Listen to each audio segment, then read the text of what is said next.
Fucking shenanigans. Okay. I knock over Alexander's card as we get up for a fucking All right. So we'll to get started, I guess. Hello, welcome back. I hope all you guys are doing all right. Were Um, you streaming the whole time? no, that would have been really Should've. funny if I was though. I should have. Just stream your Yu-Gi-Oh game without Yeah, you showing your should've. Yu-Gi-Oh game. Yes. But Absolutely. yeah, we're down a player tonight. Um, Before we get into the game, I added a new tab in the handout section as a way to kind of help remind me as well help you guys. It's called Ways to Earn Hero Points. And so these Can't are see the it. Yeah. nope. It's said that we can't see it. Oh, all right. Well, Alright, there we go. refresh. Now we Okay. can see it. And so basic rules: every hero starts the session with 1 hero point, loses unspent, has no more than 3. So basic rules. But then we have a couple of ways that you guys can get hero points as like just a pre-written way. So the first one is conserve your energy. When a natural 20 is rolled for an attack, melee, range, spell, any kind, its level of success can be lowered by 1 to award 1 hero point. So you drop it from a critical success to a success. Ah. And then you have That's interesting. I like that. you have check me out during an action scene, so chase scene, combat, whatever, any kind of encounter scenario. Declare your turn before you take any of your actions. 2 of those must be some kind of skill check, which is some kind of save, actual skill check, an attack, or something. Check. Your mom's a skill check. Yes, sir. And if you successfully ODC. perform all the actions, you get a hero point. You have Spark of Inspiration. When you roll a nat 20 or a critical success on a non combat skill check, you earn 1 hero point. I earned this. When checking for loot, if loot is found, make a flat DC 15 check. Upon success, you get 1 hero point looted. And failure sets the stage for heroism. The last session kind of inspired this. When a character rolls their third critical failure for a session, claim 1 hero point. So, If you fuck up a little too much, Yeah. we'll give you a little nudge along. yeah, Did you copy this text over from a different document? I did not. Why? Huh, okay. It is black text on a black background in dark mode. Really? If you hit the button to make it into its own specific tab, it'll be normal. Yeah.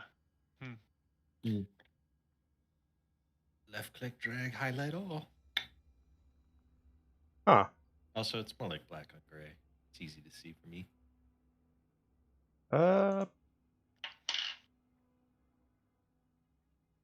So it's like black lettering on a black background? Yeah. It's here. That's fine. Oh, that's I'll survive. annoying. All right. So we left off by resting, right? Not yet. So, No. quick recap. You guys spent the last session, the last couple of days, kind of just wandering in the same jungle quadrant, essentially fishing for encounters, trying to hunt down ghouls. You guys found a couple more. During that encounter, ended with one of them running away before, I guess, threatening or throwing some kind of insult at you guys. But you guys survived, and from surviving that encounter, gave you guys enough time, well, enough experience to level up. The perks of which will kick in after a full night's rest. But this will take place immediately after. Well, I guess not immediately. You guys did say you took some time to kick the bodies back into the water after you cut off ghoul heads. And so it's probably been about 10 to 20 minutes after that actual fight. And I remember there was some discussion about whether or not you wanted to try and track down that ghoul, just go rest, or maybe go check out that one area that you guys have like a random map to now. But your next course of action is entirely up to you guys. So, what would y'all like to do? Could we see the overland map? Can I pull out Yes. the map? Pulling out the Sorry. Chelt map. I missed all of that. I've been having some pretty bad issues with my headset. So, Dang what it, was just said? Alex. We I'm were just figuring sorry. we were just discussing what our next plan of action is, and we're looking at the map right now. Okay. It's a map. Well, I know a rest. I wouldn't be opposed to having a rest. Yeah, we're now level 2, and a little bit of extra HP would be nice. Yes. Not gonna lie. I It think would feel quite good. I remember us talking about moving northward, hitting this place, and then getting the mining camp. Maybe that's not what we talked about.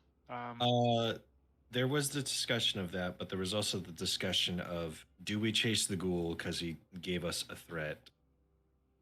I mean, I wouldn't. And It's very dangerous to do so. Yeah, which way did the ghoul run, Zach? If we go Looks back like to south, the right? encounter map, He would have gone northeast. well, the direction specific is not entirely realistic, but yeah, he did run that direction off screen. So is that direction, since this isn't necessarily oriented northeast, southwest, is that direction to the north? Or at least not the south? Because immediately south of us is the orange area. Yeah, I that pull out would the be compass. not directly south, but it is southward. Bitches in red zone right now. He's BB, in the because danger zone.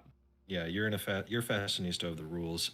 If I were to hunt, or not hunt prey, but to track a prey, do I just have to say tracking ghouls? If you want Or- to track like that specific creature, or you can just like follow tracks that you find in general. I mean, presumably these would be the first ones that we find. Presumably. But if I wanted to designate that ghoul, could I do that? You could hunt prey and then track him. Yeah. That's what I mean. All Well, right, excellent. So then sure. we have a much better chance of finding him then. Yeah, say because wasn't it hunt prey on it before it ran off? Yes, technically, but even so, I can just hunt prey without even having to see him. I just don't know his exact direction. I just have a better chance at finding any tracks that might lead to him if we're in the area.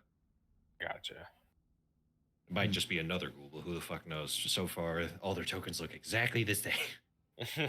He's not a unique character. He looks just like the other people. They all look pretty similar. Like mangy wolves. Yeah, like mangy wolf people. I'm gonna see if I can heal myself. Alright, with what action? Medicine. It's gonna take 10 minutes, I believe. Alright, do you have a healer? I don't think you need one. Yeah. Oh, To wait. treat wounds? I'm so used to playing with natural medicine. That's why. Do you have natural I have to medicine? have one normally. No, I do not. So actually, I cannot use natural medicine. So, maybe got a few potions, I suppose. What do we got? Chest. We got minor healing, lesser healing, a shit ton of antidotes. Hold up. Let me check something. Yeah, I was gonna say I could cast a heal spell on you, but I am out for the day. Yeah, no, we're pretty tapped on resources, so perhaps we make our way north and I mean, get out of the danger zone. once I level up, I'll up. have more spells per day, but right now I'm done. Fair enough. And so, what is the consensus? What is your next course of I action? think we should perhaps do a smart retreat. We had a little bit of taste of the jungle. It's a bit shit, as we would have all known. And now we head on back, get some of the cash. I'm not opposed to this. Yeah, I'm completely fine with that. Excellent. Alrighty. Do we want to travel along the mountain as we go? I would like to, exactly. yes. That's exactly what we're doing. All right, so let's see who is first up to who do we leave off with doing the last quote unquote leading the Gasa. expedition? Gasa. So then in roundabout order, it would go to Alexander, aka player Darren. Yeah, that's If me. you would like to roll a d4. A D4. Don't mind if I do. Gamer. 3.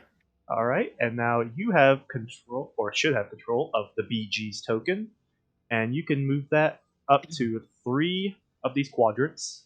How you guys would like to So you essentially guys move. wanted to go to the circle, right? Yeah. Remind me There's again something what cool there. is in the circle. Right, It's just we know there's something 1, 2, cool there. 3. Y'all We just have a know map there's that something says there. it's- yeah. Okay. We don't know what it is. I think you guys Could be got that wild. map when I wasn't here. Yep. Yeah, Do we we, did. do we need a marching order? Natty's always in the front because he's the scouter. Well, as you guys are moving, let's That's actually. avoiding notice. You guys Hey, I can remember put this yourself map. into put your guys into any order, a traveling order that you guys would like. Question. I'm trying to remember. Is every hex a place, right? So like a day, or we just Yes, travel. a day's Okay. travel. So 3 days of travel without encounter. We get to heal for 3 nights worth of sleeping. How That do you heal is again, BB? so for a long rest, you gain equal hit points of your con modifier multiplied by your level. So after the first night, you are all technically level 2, but we can just say you Okay, get moving. level 2 hit points on your first night. And so Well, two long night rests. after waking up, Gasa, so she like heals a bit, and then she reaches out and prods our big muscly man, and he heals 6 hit points. Which muscly man? There's the one quite that a few. doesn't wear a shirt. Okay. The biggest muscly man, but they're And fake. She then Huh? Wait, what? refocuses it and does it for everybody until everybody's fully healed. alrighty. Oh, cool. But on that first day, Paladin? you guys will probably notice that there's Paladin dip. there's something a little different about Ziggs. And so Ziggs, on your after you guys fight with that ghoul, you guys would head out somewhere in a direction, getting away from the area. And as normal, you guys would bed down that night. Well, when you go to sleep, you wake up somewhere. You find yourself not in the jungles of Chult. You find yourself in a dark, vast desert. As you gaze about, you notice that it seems to be night as the sky is black. Yet there are no stars, and there is a single moon. A moon that fills you with anxiety for some reason. Maybe it's the fact that there's no stars, or maybe there's the fact that the shadows and impressions on the moon make it look like a giant skull floating in the middle of the sky. But as you look around, you have all of your possessions. You seem to be fine, but you're completely alone in this vast, gray desert. It's completely quiet. There's no wind, no nightlife, but then you hear the soft fluttering of wings. And descending from the darkness of the sky, there seems to be somewhat of an angelic figure. A pale skinned individual with black wings, black hair, has an exposed upper torso, but dark cloth covering their legs. In their right hand, they hold a mighty rusted greysword. In their left hand, they hold a beautiful bouquet of flowers. But their chest and their stomach, they seem to be suffering from a massive chest wound, like an open wound. You could see rib bones, you could see organs and there's blood constantly flowing on down onto their garment. But blood never falls to the ground. It's almost just like an endless bloodstream that keeps cycling. But this individual makes itself known to you, floats right down to you, and begins to speak. You can see it murmuring, moving its lips, but you hear sounds that you can't depict as words initially. The sounds it emits are almost sounds like the creaking of nails, the plucking of piano wire, just odd sounds. But as they reverberate in your brain, they begin to form meanings, and you hear words. And you hear this entity say to you, "Hark, be not afraid." How do you respond, Zig? Obviously, Zig is going to be very confused and nervous. It's not often he wakes up not knowing where he's at. He will look at this creature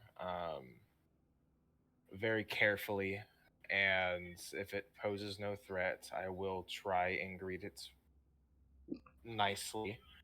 Um, Hello. Do you mind telling me where I'm at?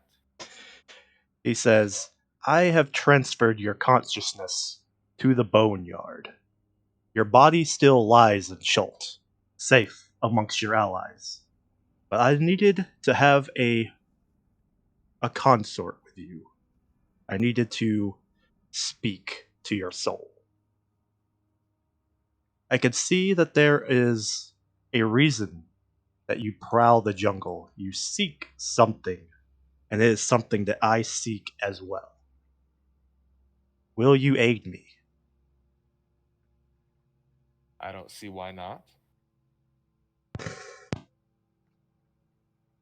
Things in the spiritual world have been in great chaos since the creation of the soulmonger. This thing. All us are searching for what is siphoning away the souls from the afterlife. Both gods and demons have noticed an extreme lack of soul influx. As you can see, he kind of gestures around. The land is empty. There are no souls to be found. But if you will accept this quest to aid all spiritual beings in the ending of the soulmonger, I will do what I can to bestow aid upon you. Do you accept? I do. He takes his big sword and etches it into your shield and scribbles.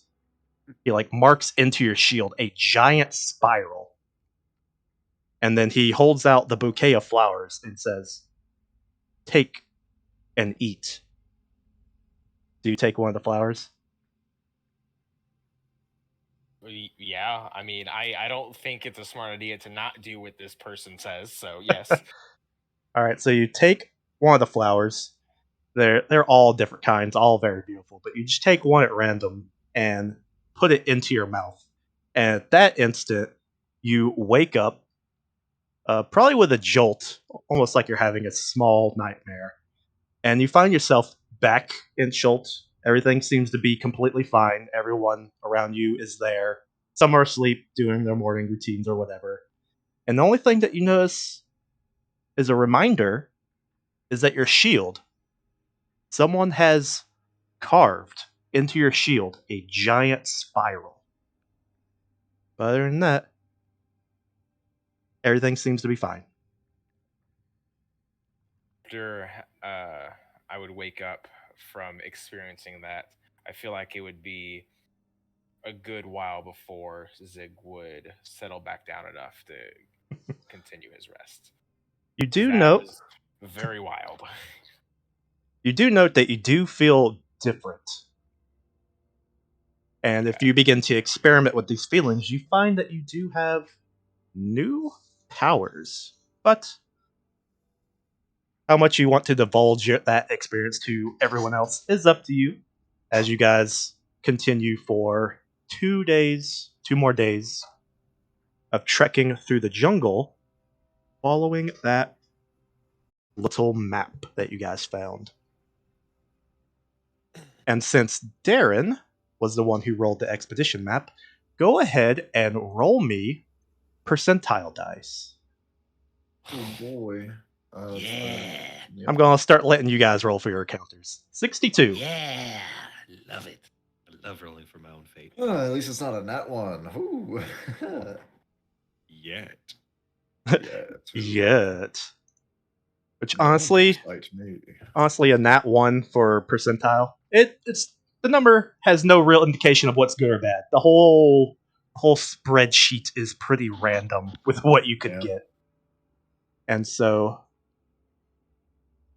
let's take actually like a 5-minute bathroom break while I set these up. Oh, geez. Already? I mean, I don't mind, to be fair. Yep, because I'm going to have to do a little quick something. Oh, and you want us to set up our party marching order on this thing, right? Yes. Okay, so Anadi in the front, as usual. Let's try and go top to bottom. Be flanking you, right? You sure? Because I'm kind of a scout. I can do some pretty good stealthy stuff now. I mean, I wouldn't imagine that you would go too far from the party, dog. I can In the be jungle? I can be sneaked perfectly as long as I'm not within 10 feet of an enemy or 15 feet of someone. I have Ooh. terrain stalker for underbrush, and we live in a forest. Oh. So I could be perfect stealth. It's pretty damn good. But Zach, are you controlling Bob or whatever Garcia's character's name is, or are you Yeah. with somebody else? I'll take care of Bob. Okay. all right, yeah, Taban will be left flank as usual, and I'm gonna go.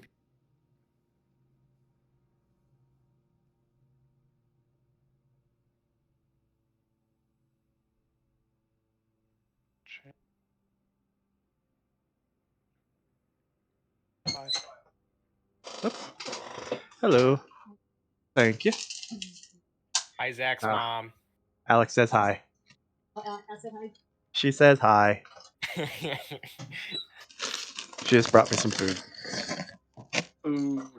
Food's good. We like food. All right.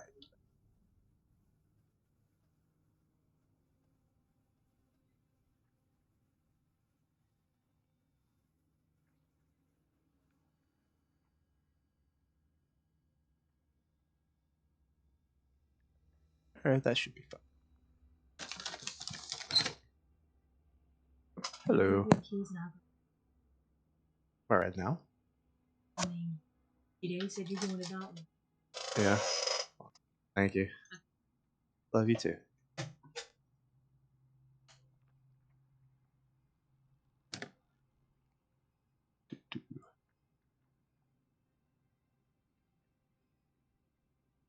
So while we're waiting, Yes. we had the local Halloween parade yesterday in town. Oh, that's cool. Yeah, and so Ooh. my mom, we brought her exchange student, her foreign exchange student, to check it out because they don't have something like that where he's from. And I've never had to explain what a Tootsie Roll is to somebody before. Chocolate That is log. kind of funny.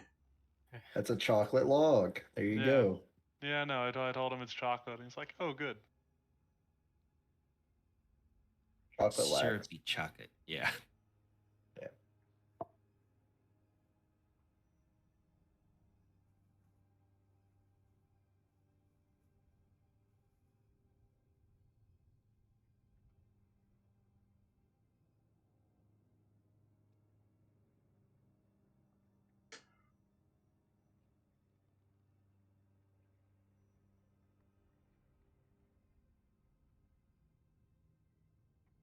So in the morning, Gossa does a bunch of like she channels like this magic through her hands, and she's not quite sure like where it's coming from, but she's like, "Be healed." Presses her palm on you. You know?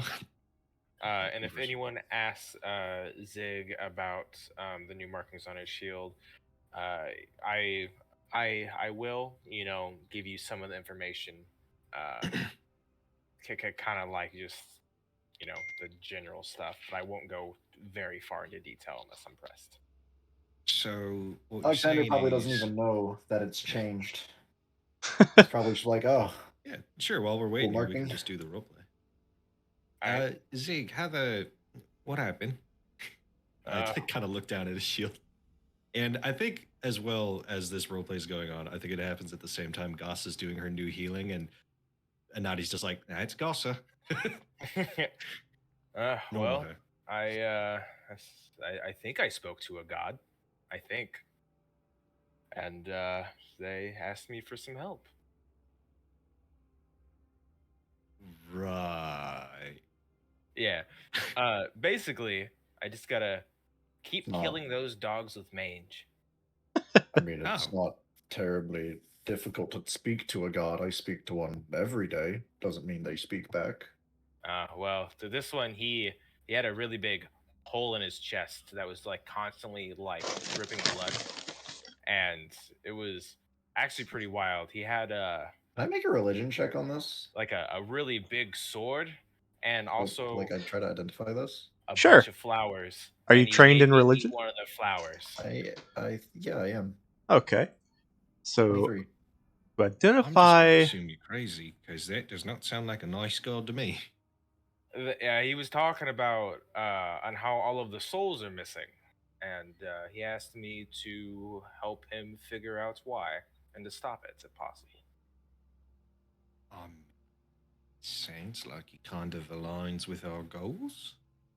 Yeah, that's what I thought, and I didn't feel like it would have been smart to tell him no, considering he took my soul for a second to talk to me. Hold on. You say our goals. I'm just kind of here to make money right now. You pulled me along, but he said we can make money, and I said okay. What are our goals?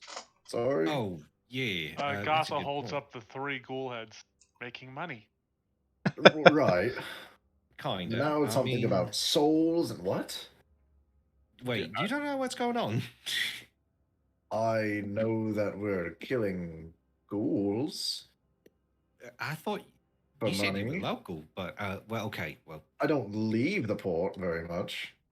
yeah, but like you live on the island, so I okay, do. clearly you're a little bit out of the loop. We're on an island, and that island's pretty fucked, and a lot of shit's going down here. If you die, you can't come back anymore. Like that's apparently a big thing around the world. I've never seen it personally, but I've also never seen it. yeah, but shit's wrong around the entire world because of something on this island. And not to mention all the fucking undead that have started popping up in the last. I look up at the GM sky and I say, month? Question mark? Yeah, roughly a month ago is when people started noticing that there was some fuckery going on. Zach, There's what's no- 23 get me on that religion check?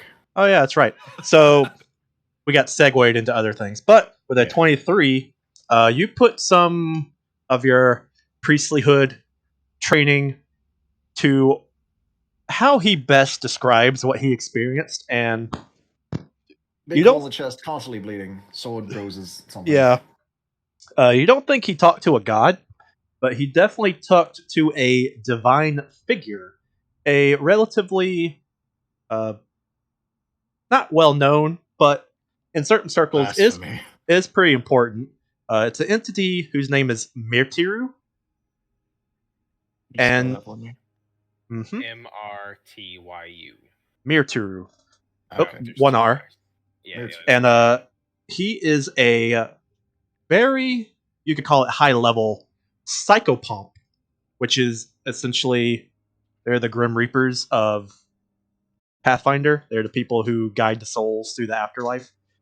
And he's one of the top dogs of that community. And yeah, they work immediately under the deity Pharasma. But other than that, that might be about the gist of what you know about him. Other than he was a dude in real life who got a big promotion. All right. I mean, Alexander's gonna believe him and be like, "Oh, okay, that's oof."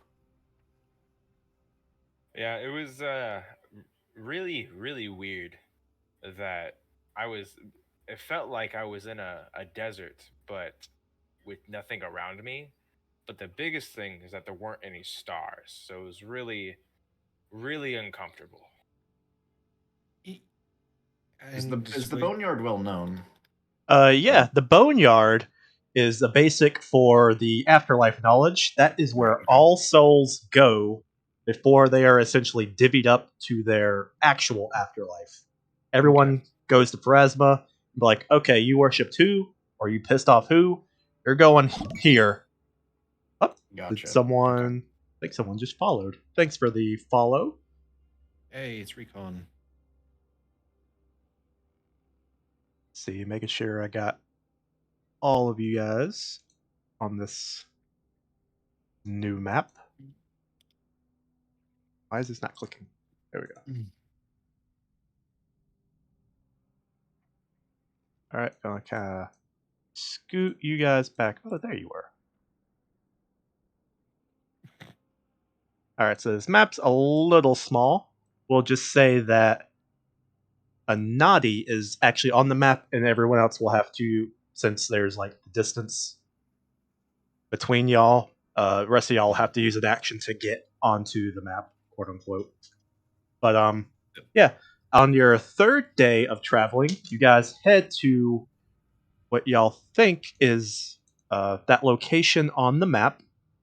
And as you guys get closer, See my name. yep, there you guys are.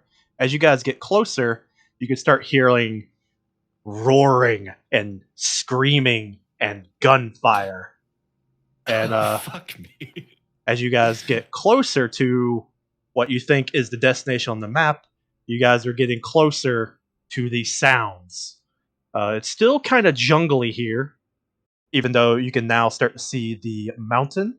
But as you guys get closer, you start to see like some ruins of maybe an shit. old structure. As you guys get much closer into like a clearing state, you guys can see a little bit of like a raised dais, like what may have been the foundation of a building. And there are a couple dudes up there, and they all seem to be like firing their guns at these two giant four-armed gorillas that are starting to harass them. And at this point, what do y'all do? I make a warfare check to see what these are. Warfare? I- Warfare would not work. No. Okay. Can I place myself in a more advantageous position per Anadi's new feats? You can sure try. I'd like to be over here. In the Can I do underbrush. a nature check? Costs Yes, you can do knowledge nature. Anyone who would like to.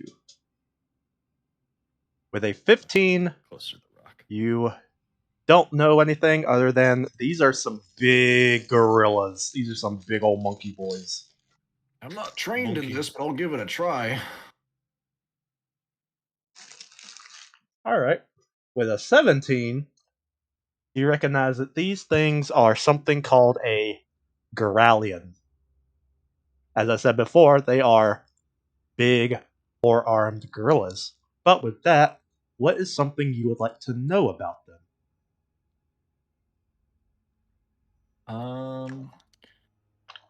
General weakness.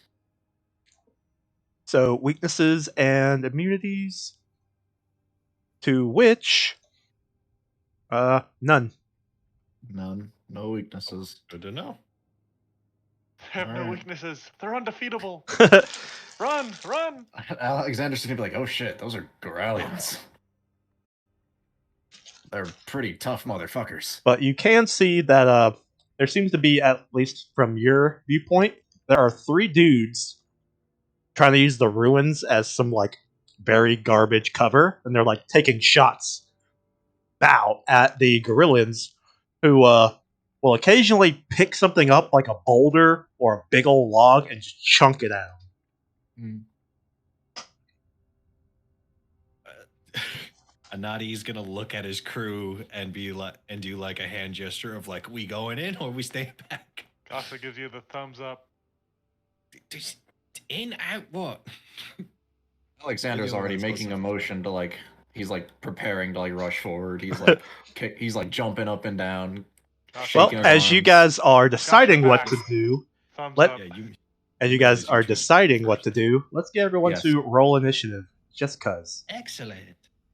Just to see. Yep. Just to see. All right. My initiative and my stealth are exactly the same. So Ooh, initiative. hot. 24. God, I Casa was love being also fast. avoiding notice. Yeah. Oh Well, wait, how yeah. large Is are that how these? that's how that works, right, BB? If you roll for stealth first, it would have been the same. Like you start stealth. Yeah, if you were avoiding notice as your exploration activity, you can roll stealth for initiative if you so desire. Oh. Well then, my initiative and my perception are exactly the same. Do you allow it to stay and me start as stealth ODM? Sure. Since Yay. that is kind of how your character likes to act. What is Oh, yeah. what's the condition of this temple sort of thing? Heavily in ruins. Dilapidated. Uh, the most, I guess, stable of the structure is, of course, these steps and then the floor. These surrounding walls fluctuate. They And can, so then, is this like a hill? Oh shoot. yeah, going up that way is a little bit of an incline. No Yeah, real okay. speed impairment, though. But each of these 16 walls for Taban. is. Alright. Sorry. Oh, how large are these creatures? They are large. Exactly. Quite large. Big boys. Oh, okay. And, roll for 5. Button. There we go. Alright. Put everyone in proper order. And I've just realized we don't have a little bit of music, so let's go ahead and put a little bit of action music going. Never should have come here. But first up to act however you want is Anadi. Well, it seems that he saw many people kind of were like, yeah, no, we're about to throw hands. So, Yeah, he Casa will. could give you the juice. I will delay my turn. Wait, no, I will delay my turn until Gasa's turn is done. So, I guess my initiative becomes. Oh, it doesn't change the number; it just changes where I am. Yep. Put me below Gasa, oh dear DM. Oh. Okay. Thank you. Next up is Alexander. Right. What actions would you like to perform? I'm gonna. Ooh. Are any of them looking any sort of wounded? I guess I can't really see this one on the left there, but the one I can see. It's kind of hard to tell. These dudes are popping shots at the big gorilla monsters. It does seem like sometimes they make contact, but you're not sure if it's actually hurting them or if they're like glancing shots. Sure. Okay. Ooh, the diagonals are 5. No. Yep. Yep. Okay, so 5, 10, 15, 20. Yeah, for this game, they're all 5. 25. That gets me close. Does. Ugh. Not close enough, though. Don't think. Okay, so we're gonna move right up next to him, like behind him. Is this flanking? No. you're No, you're not fine. blanking. Damn. Okay. And then we're gonna try to fucking grapple him. We're gonna try to give him a good old grabby grab. Titan wrestler, let's go. Yeah. Yep, there it is. Alrighty. What do I have to make for that? And is it an athletics check? What did you say again? I was a little distracted. My mom was saying. Grappling him. Going for Yep, a grapple. Athletics check. Fuck me, Jesus. My modifier is an 8. Damn. Ripperoni. You have a hero point. You did roll a 2. You do have a hero point. Is it worth it right now? I don't know. That's That's up up to you. Well, we got more Yeah, we're guaranteed gonna- ways to get. Yeah, hero points we'll now. use it. Fuck it. A 2 is so pitiful. Into a crit failure. Are you Beautiful. fucking kidding me? So keep in mind that is your first crit failure of the night for hero All point right, 2 more purposes. till I get another hero point. Yep. Oh, So you boy. go You about to running be a hero, up. man. You go running up, trying to just take a hold of this big meaty gorilla, and you think it wouldn't be that hard, seeing how large it is. But you go up and you go to like embrace this thing, and it just kind of backhands you with one of its mighty club fists, and it's like, Damn, okay. All right. Then it goes So to bullshit. Gasa. All right, Fucking one.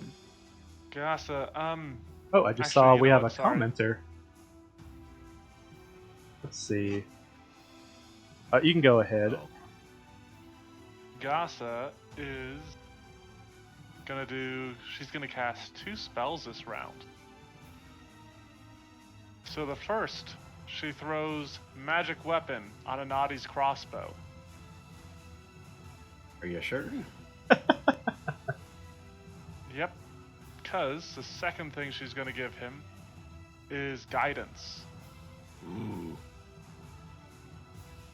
Let's see if we can't get a 4-point swing on your to hit bonus. I could have used a 4-point on that to grapple. God damn. Oh boy. I'll get guidance on you next. Yeah. Alright, but that is her turn. Nice and simple. Alrighty. And then it goes back to Anadi. Okay.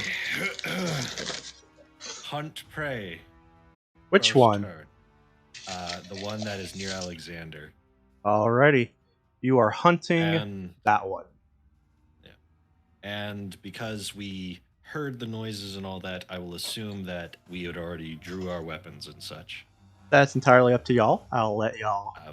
I will Alexander got a little exactly- excited and didn't. Oh boy. Alright. And then I will hunter's aim this. So I have guidance and magic weapon, correct? Yep. So that means this doesn't become a 2 temp bonus. This becomes a 4 temp bonus. Okay, click clack and boom. 27. That does Does hit. it? That it does crit, hit. dear DM? It does not. Oh shit. That's spooky. Because that's a 15 on the die. Yep. Alright. Don't So, forget you got this that extra is- damage die. Yes, so I have an extra d10 and an Ooh. extra d8 and +2. So in total, 17 damage as I click clack. All right. From around the boulder, you line up your shot masterfully and plunge a bolt right into this big dude's chest. And it lets out a roar of pain. That seemed to hurt it a good bit. Good. Fuck you. Was that all of your actions? Yes, because it would take an action to hunt prey and then 2 actions to use hunter's aim. Alrighty. Next, it goes to the monkey boys. Uh-oh. And so, this Figure dude, out. now enraged, is going to turn around and look at this tiny little dude who's harassing it. I'm not Yeah, he just tiny. shot him. He just stabbed him. Yep, you just stabbed this guy right in his chest. And so he is going to use all 3 of his actions to Yeah, unleash yes. a barrage of Yeah. 4 big monkey fists. 4. Okay. Yep, he has 4 fist attacks that he is swinging out with all of them as a 4-round action. About to get aura-ora'd. Oh! Oh my A grand god, total what of none of terrible those get rolls. fucked. Get Holy fucked. shit. That's right. Wow! Yeah, baby. I'd like to point out, team, these fucking things got +11. Shush. Pretty Uh, Say anything. But yeah, this thing just turns around, roars in a big King Kong-like fashion, and just starts trying to bring down 4 mighty hammer fists. Almost like it's trying to play whack-a-mole with Alexander, but he's just dipping and dodging out of the way, hitting them boxer Giving out moves. some hearty laughs as he's dodging too. But this one will then use one action to run up and fully harass these dudes, and it will use 2 actions to assault this guy. Rolls hidden. You hear a loud scream and a crunch, and from anyone who can actually see, he gets pummeled into a puddle. And then it goes to Ziggs. Alright. I will spend 2 actions to get Since up Zach's with mic. Alexander, and then I will attempt to swing. Alrighty. Send it. Whoop. A 26 does hit. Alright. And just 10 for you? Let me double check.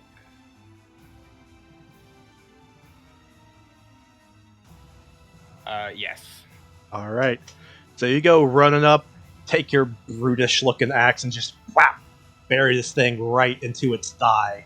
It lets out a howl of pain, but it is still standing. Spooky. And that was all 3 of your actions, correct? Correct. Alright, next it goes to Bob. And what will Bob like to do?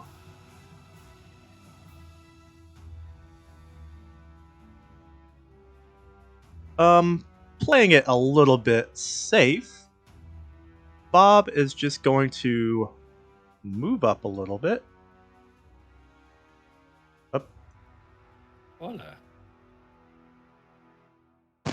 Keeps bringing up his thing every time I click on his token. Okay, he's moving up a Might little be bit. accidentally doubled. Yeah, my mouse is kind of messing up. And he's going to phase bolt the one gorilla. That is a miss. Okay.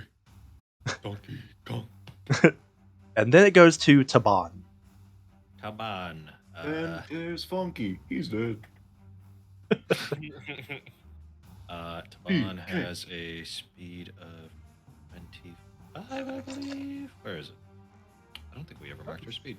There She it is. should have Okay, 25. so yeah, so double dash and a swing. Alrighty. Sword. 20 20. does hit. Oh! 8 slashing damage. As she runs up, takes her sword, and just catches this thing across the midriff. Yeah. It's still standing, though. Oh boy. Yeah. Well, that's her turn. 2 actions, Alright. run up, 1 action swing. Next, it's these 2 random guys. This dude is going to use an action to run away. Gonna reload and then fire a shot at that thing. The bottom dude will also reload and then fire a shot at the thing that just killed its friend. Rolls hidden. You hear the explosion of bang, bang of their guns going off, and you can hear this thing roar. So presumably it got shot at least once, but you don't know. And then it goes to Alexander. All right. So we're gonna play this as if I'm still like dodging the punches. All right. All right. Alexander's gonna let out a good hearty laugh, and he's gonna like, no, this is how you throw a punch. and then in the same action, he's going to pull out his gauntlets and make an attack. Alrighty. The 23 hit. That does hit. As you just kind of do a weird, like, hand swipe along, like, the side of your trench coat, and all of a sudden your hands are in your gauntlets, and you just jab out and punch this thing right in the nuts, like a Johnny Cage style. And Yeah. it lets out a loud whimper as it kind of keels over, knees shaking. It's barely there. All right, we're going to attempt to grapple it again Alright. with my second action. This has a -5 So it's because an 8. of the multiple attack penalty. Yep. Even without the -5, that's still a failure to grapple. If he's keeled over, isn't it prone? He's not prone. It's That's a flavor keel. yeah. Ugh. Your punches On- don't inflict actual prone. It goes to Not gossip. yet. Yeah, right. Not yet. Shit. Gasa. I mean, I do still have one Oh, thing yeah, I he's could still- do. Oh, Yeah. my bad. Do I? Yeah, it was because it's one action to draw and Draw attack and now. Yes. Okay. But is there even like I could try to go for a third attack, but You could, if you really wanted If you to. want to get in flanking area. Or yeah, you could move into is it- flanking. Yeah. If you wanted to guess- flank with Alex, you would have to be Zig's here or here. If you wanted to flank with the Bond, you have to be here. Okay. Well, is it an attack to demoralize? That is an intimidation action. Okay. So that still gets the minus or no? It does not. All right, fuck it. We're gonna try to demoralize him. All right, roll get mad at the intimidation. monkey. Yo, good Come roll. on. All right. Now, do you have any kind of intimidation skill feat that makes it where you can intimidate a creature if they don't share a language with you? I have intimidating glare. Okay, so then yes, you can attempt to demoralize the Gorillion, and you do succeed. He does become intimidated. Which Now it passes over to Gaza. which doesn't seem like it should be that hard, considering you just use its nutsack as a punching bag. But yep, now I it is think it's Gasa. pretty impressive. Definitely being Johnny Cage over here. But Magical Yes. sunglasses appear in your hand. You guys seem to have that well in hand. Well, Gasa. I also want to shoot the one up north. So Yeah, Get I full kind of in want to and start slap moving you. up there and trying to. Alright. So, let's at least get moving up there. So, one action, she's going to move there. For her second action. Let's see.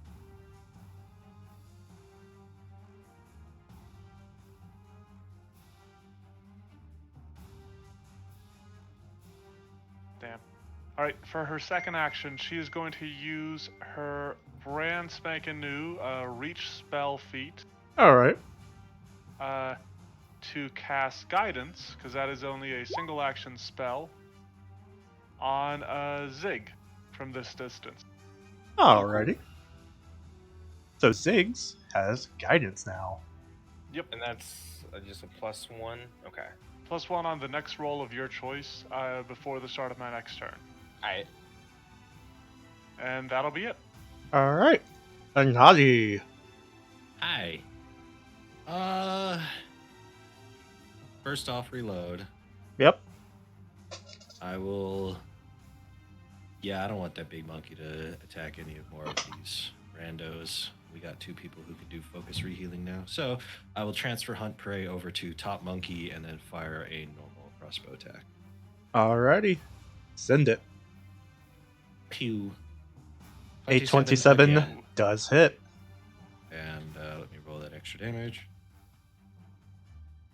Boop. Another You still 11, have so the, 17 again. Do you still have the +1 for magic weapon in there? Yeah. Okay. Thought your bonus was higher. Oh wait, it's a regular shot. Never mind.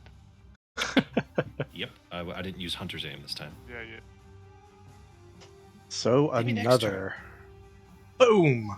You take a bolt and just pop this thing right in one of his ass cheeks. And is that all of your actions? Nah. Alrighty. Next it goes to the monkeys. And so you have this Monkey. one down here. Monkey. Monkey. Let's see. What will he like to do? He's got a lot of Better targets run to the fuck slap away. the shit out of.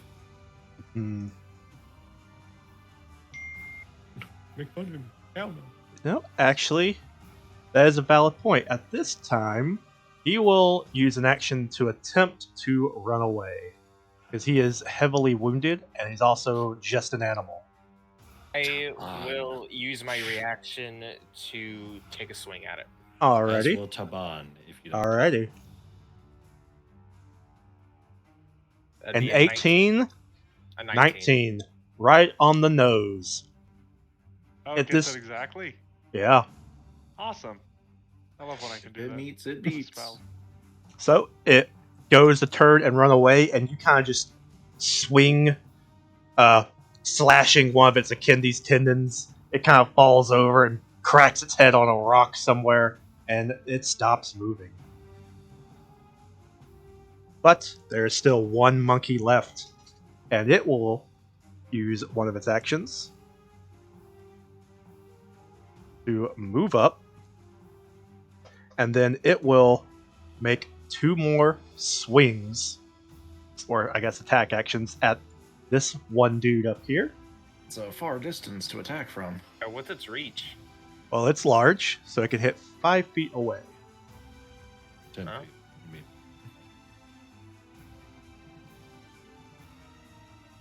And yep, some more loud rummaging sounds, a scream, and another dude gets turned into a pancake. Ziggs! All right. Ziggs will run up and do a slash. Who hit?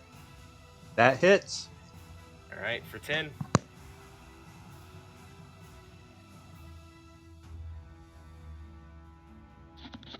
All right, you go. And Yep.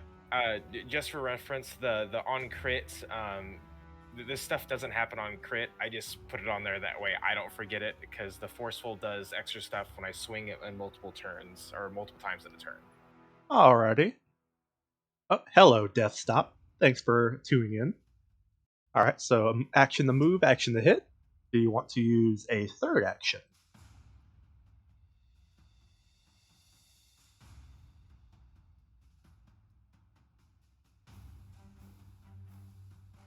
Hello, can you guys still hear me? I Yeah. can hear you. Alright. Alex? Yeah, Yep. yeah. Are you guys able to hear me?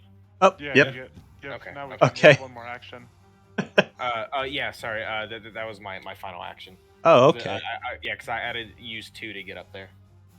Alrighty. It will then go to Bob. And he's not really wanting to be around all these big monkey creatures, but he's going to move up to where he can. Let's see.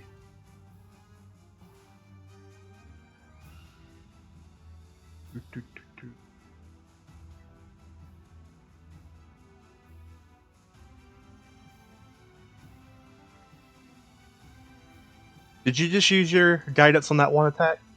Yeah, I did on the reaction. Alright.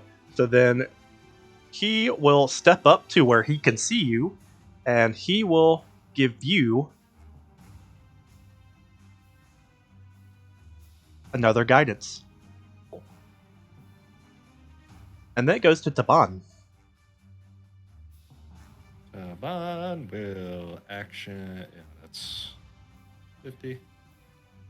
Meow. And she will swing. Alrighty. 17. She goes to run up and swings, and this thing, showing a little bit of how nimble it is, kind of just props up and dodges just out of the way of her swing. Is Hey. Devon a barbarian? She is a ruffian, technically. Okay. Next it is this dude's turn, and he is going to essentially use his action to get away from this thing.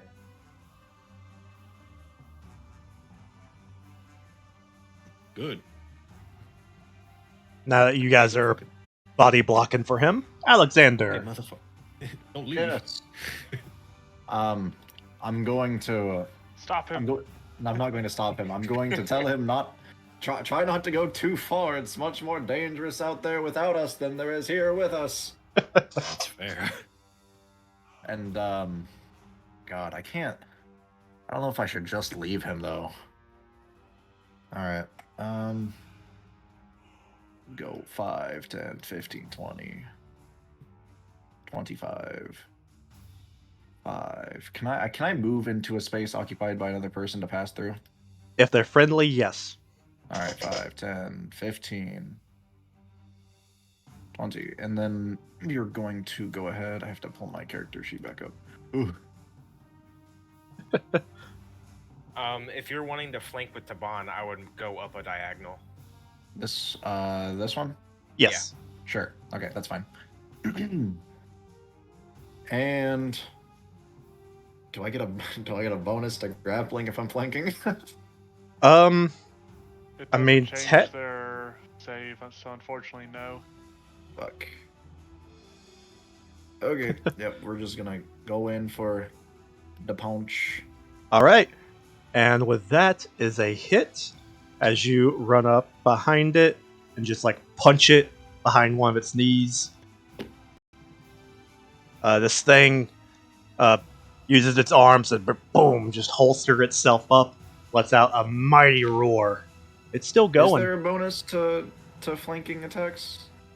Uh, To hit? technically, So you get a when you're penalty to flanking, AC. yeah, Okay.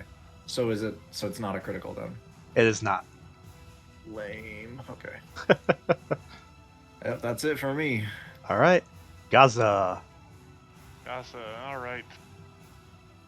Well, everybody's in there now, so she is going to keep moving up. Moving up in the world. Fortunately, still doesn't have eyes on anybody there. She'll move up a little bit further here. Alexander hasn't been hurt or anything, has he? No. Doesn't seem to. Untouched.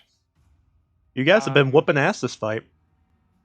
Does this guy on the ground here, like, is he definitively dead? Can I Here? make, like, a perception check or anything? Yeah. Yeah, as a free action, you can see that he's a puddle. He is a puddle? Okay. He is dead. So, alright, so I'm going to move Gossip back a little bit because she wouldn't have gone there if she saw that. She will go here, and she'll put guidance on Alexander Alrighty. because nobody's cast it on him yet. Next up is Anadi. And from this angle, you wouldn't be able to see the gorilla due to the height and the wall barrier. Okay. For a moment there, I thought you were going to say, you wouldn't see the gorilla. And then you Oh yeah, the new gorilla. I used a crossbow and I put it in my mouth and it fired. No, I'm not that bleak. Anadi, does it sound like, they're having a great ape time in there? Oh yeah, it's a great ape time, alright. Alexander's having a hoot and a holler. All right, then Anadi will hopefully assume his homies aren't getting absolutely destroyed, reload the crossbow, and make his way over to this guy to see if he's wounded, if he's injured. That will take 3 actions, but I'll get to this angle just in case, because I might Alright. be able to see up that You come staircase. running out of the jungle at him Fair enough. and kind of circle around him. You definitely freak him the fuck out as something just comes running out of the bush at him. But Hey, no worries. Just making sure you're all right. I'll take a kneeling position, getting prepared to make my next shot if I need to, but I don't have enough actions. alrighty. And next it'll go to the monkey. And Okay. with how his game is going, he is also going to attempt to flee. All right, I will use my reaction to take a swing. Alrighty. And if he doesn't kill it, I'll use Taban's. It'll be a 17. A 17. Alright, so from the wording of flanking, does the flanking penalty only stack for the people flanking it, or is that for everyone attacking it? Last I checked, it is only the people actually flanking. Alright, so then with that will be a miss for Zig. All right. Is Taban gonna activate Yeah, her attack? creatures flat-footed Yes. to melee attacks from creatures that are flanking it. Okay. I pressed her button, but nothing happened. I'm going to press again. Raising. Alright, that What? does hit. Yeah. Oh, there we go. 18. It was just a So little 6 late. damage. Yeah. Alright. It was Does just she have weird. sneak attack or anything? She does have one if they're flanking. She was when it started its movement. Excellent. So All right. 9 damage in total. With that, as this thing goes to run away, Taban kind of just holds her sword out in front of it and catches it right in the ribs. And lets out a deep exhale from the sharp pain, and it just falls over. And with that, it looks like the fighting is over.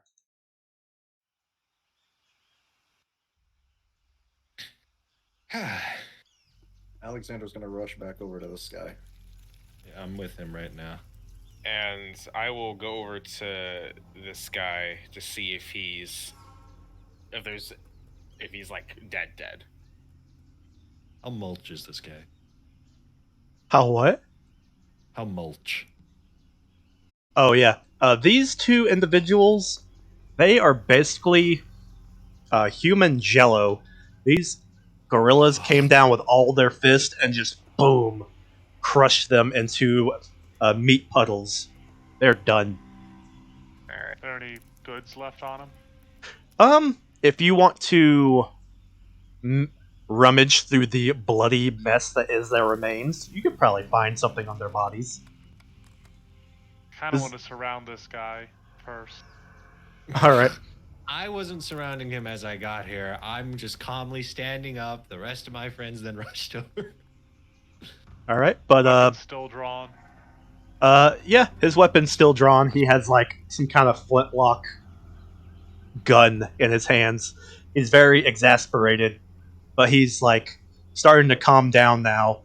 Now that he sees all the monkey things are dead, and he starts to have maybe what's it called when you come down from Panic a attack? yeah, probably a panic attack as he starts coming down from the adrenaline high. That's it. Of almost Alexander's dying. going to like take the initiative on this interaction here, and he's gonna be like, "My friend, are you okay? He goes, "Oh, I'm good now." Are you harmed?" He goes, "Physically, no. Physically, I am fine." Can And he do a kinda medicine just check tests- on him just to see if he's sure. like outwardly bleeding or something. Just Roll a in case medicine he's, check to look him over. Oh yeah, as far as you can tell, he seems fine. Right. Now, actually, he's bleeding profusely. Oh, well, Yep. listen. You Some just people can't tell who from are where. in shock don't know that they're harmed. You're completely oblivious to the fact he's actually missing a whole arm. But no, he seems fine. Physically. But he kind of sits down on the ground with a plummet, starts trying to take deep, calming breaths. Like, oh. Hey, mate, how you doing? And I'll kneel down next to him and kind of put a hand on his shoulder just to reassure him that he's in a safer place for now. He goes, "Oh, this could be a better situation. These things, they just killed my friends. I don't know where my other friends are. We've been waiting for them to come back, and then these things came out of the jungle." Oh, shit. I'm going to pull out from my pocket a All ring. right. This doesn't happen to belong to one of your friends, does it? This is the ring that we got from the camp. All right, he pulls it out. Well, you pull it out. And he looks at it. He's like, "That ring does look familiar." He mulls it over. I think you can see he has like a little moment of it kicking in. It's like, where did you find this? Well, we found a camp, 4 bodies, I believe it was 4, because there was 4 tents. 3 days travel south of here.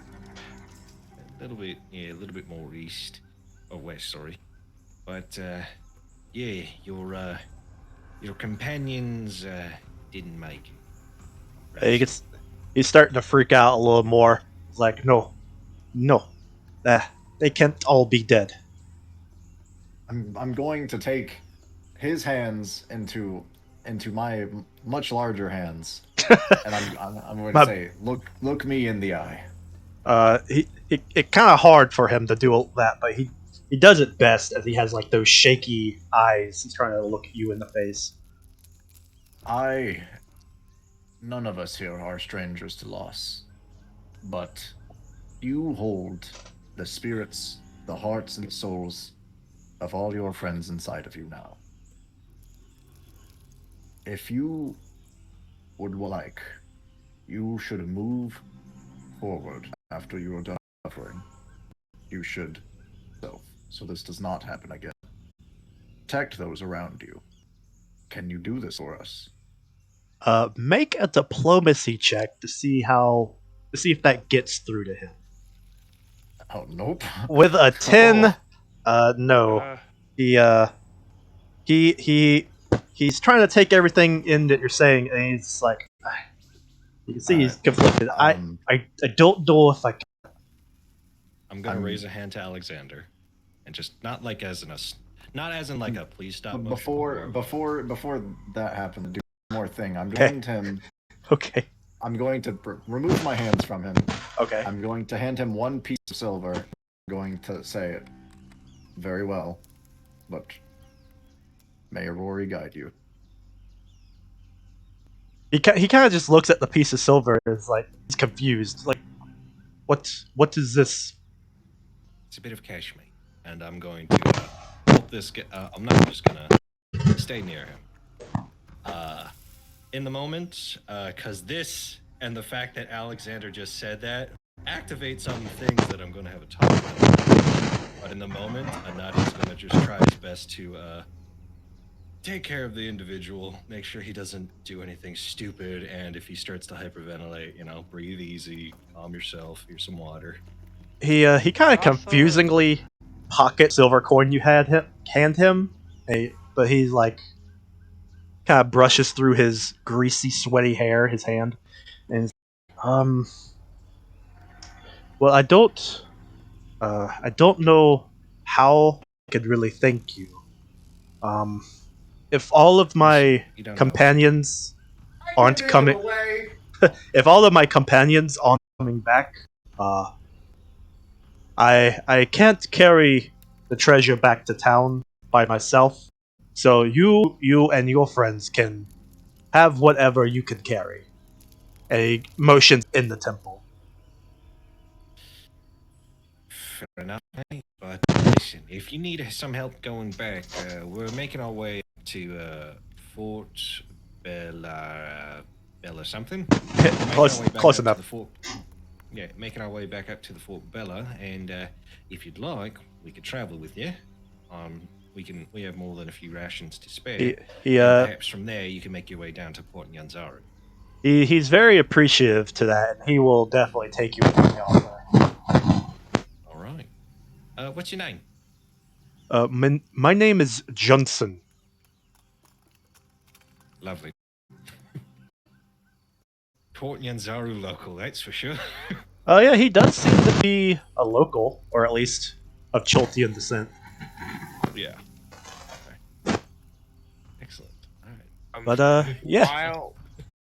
While this whole conversation is going on, yes, that fight was rather loud with the gunshots and the monkeys. Oh yeah. So I would like to be doing like active perception checks, just looking around, seeing if anything heard the noise and is coming this way.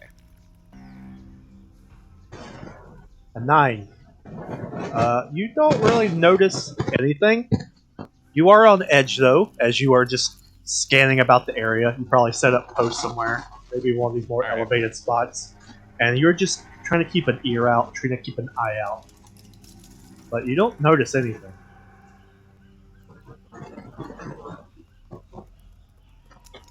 So, yeah. What are you guys doing? Gasa is going to investigate this treasure.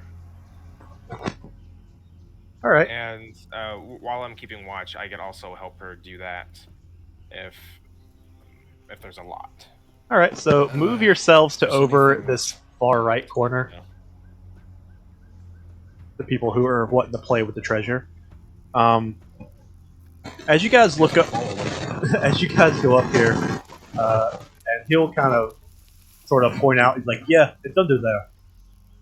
As you guys go into this, I guess first of all, with this ruin of some kind of ancient Choltian building that this once was. It's mostly dilapidated. There's barely any walls, no ceiling. The floor is pretty in decent condition, though, despite some of the overgrowth starting to take it back. But other than some dead bodies, everything seems to be normal, or at least normal for what you would expect to see. But as you guys investigate, you can see that in this corner, some of the foliage doesn't look quite right. And as you get close to it, you notice that it's actually like a tarp with some vegetation kind of like laid on top of it, kind of to hide it. As you guys lift it up, there's a relatively large cache of various various things. And so now I will take a well, actually, let's see, where's that list at? I normally roll for treasure, but let's randomly generate this for yourselves. So we're gonna go down the player list, and what we're gonna have each of y'all roll percentile to see what is in there. So Anadi, 47. all right. Also, I'd like to point out, he said this is all treasure that he's found before, but if there's anything with a locks that there isn't a key for, I have pretty good thievery. All right. Now roll a d20. I love it when there's two rolls. I mean something cool usually. All right. 19. Alex, roll percentile. Which one? Oh, real Alex. So Ziggs. All right. Roll. Now Ziggs. Superior Alex. Yeah. Roll a d20. Okay. Next, Gasa. Alright. Oh, I meant, sorry, percentile. Ah. All right. Alexander, in-game, percentile. Oh. Roll a d20. Oh. Come on. All right, and I'm gonna now smash it. we will have our roll for Bob. All right. And so, as you guys are sorting through the things, I'm going to go down the list of things that you rolled. And so, first up is a 2-person tent with. Roll me a d4. Okay. 2. With 2 healer kits. Yo, that's nice. Put the 2 healer kits in the party chest. I don't think we need the tent. Next up, you see a vial. A corked vial, and it seems to be made of some odd material. I'm writing in the party chest so far. Oh, you're doing so? Okay. Yep. Journal's your job. Chest is mine. Next. Sorry? I was gonna ask if this vial, does it look alchemical? Does it appear to be magical? I can read aura. There's nothing innately magical about it, but Okay. it doesn't look like a normal vial. Alright, I will try to identify it once we have everything else gathered up. Alright. There is a good little supply of like woodland traveling clothes.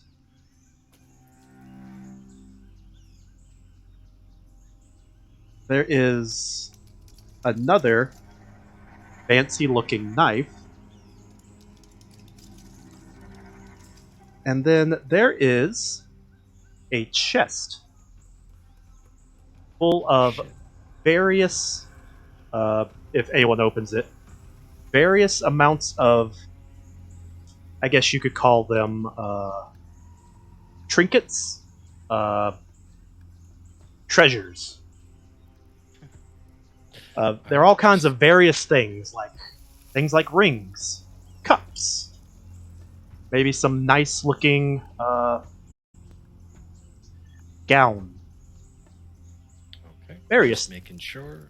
various Anything- things. Anything engraved or interesting to look at? They're all interesting. They all look old. Some still quite colorful, despite how old they may first appear. Very So nice jeweler. gonna Yeah, do just to make a sure. Two magic- healers kit, corked vial, fancy knife, traveler's clothes, and chest full of various trinkets. Yep. All right. Gonna do a quick magic scan All right. As you are between glancing radar and detect over magic. everything, yep. As you are glancing over everything, you're a little disheartened as nothing seems to be magical. Okay. If that is the case, people don't mind, I'm gonna spend. So we'll take a little 10-minute break here, and I will attempt a crafting check to identify the potion or the Alrighty. vial.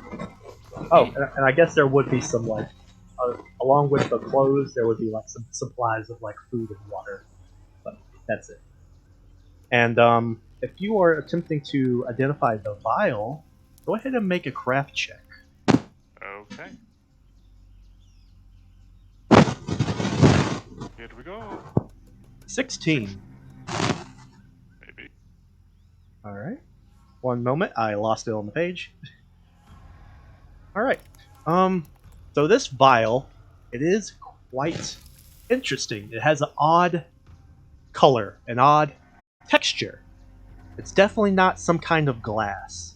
And as you are mulling it over from things you may have experienced, things you may have read or heard, you begin to somehow piece it together that this, unfortunately, the vial is empty, but it is made from bone. And you're not sure how you know this, but it's specifically Aarakocra bone. Huh. And for anyone who is unfamiliar with Aarakocra, they are flying bird people. They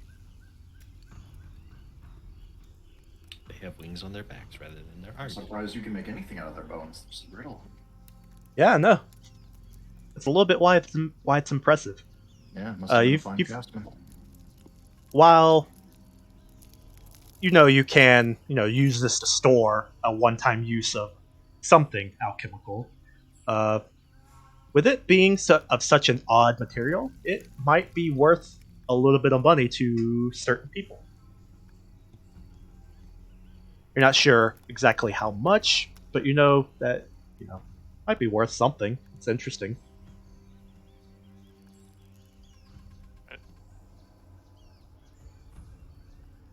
I don't think there's anything else for me to really identify.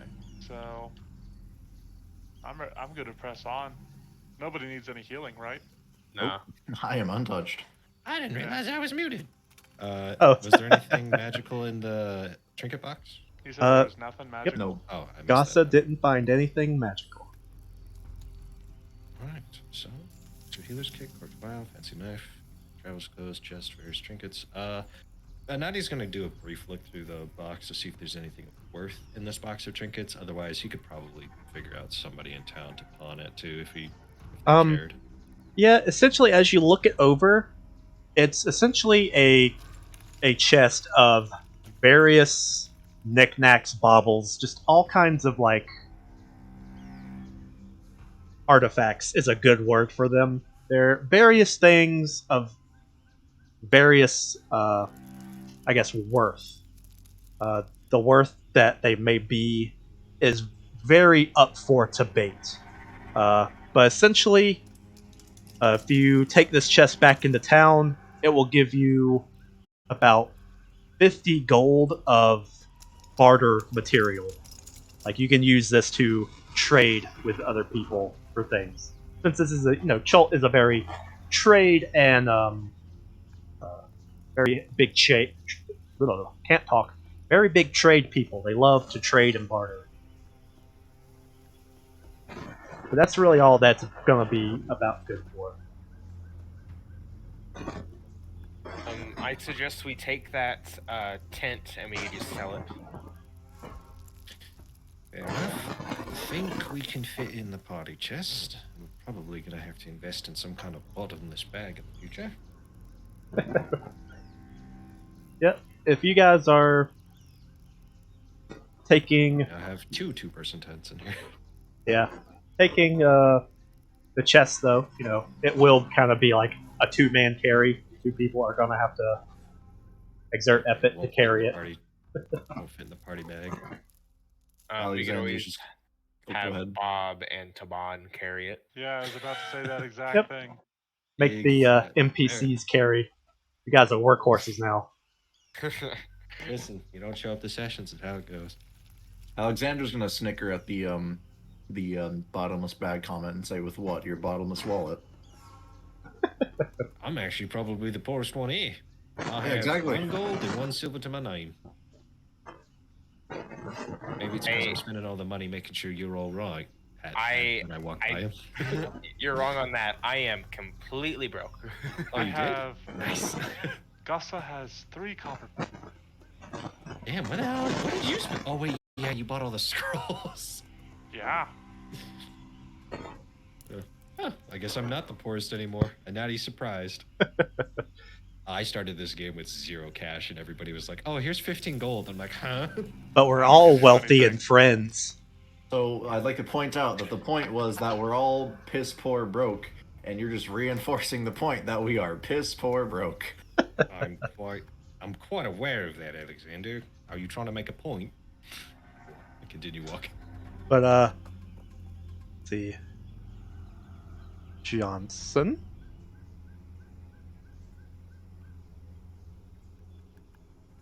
All right, boom, new guy. He kind of pays absent mind to you guys rummaging through the possessions of all his dead friends as he, glances about the jungle nervously, reloading and clutching his gun. Are the guns functional, or were they just... No one checked. Oh, Gussa was, of course, going to check. Okay, I asked if anyone wanted to play around in the dead people bodies, but no one said anything. I don't want anything to do with them, but Gossip. While Squish. While Gossa is going through the dead bodies, I'll go up to Johnson and be like, is there anything that you wish to keep from your friends?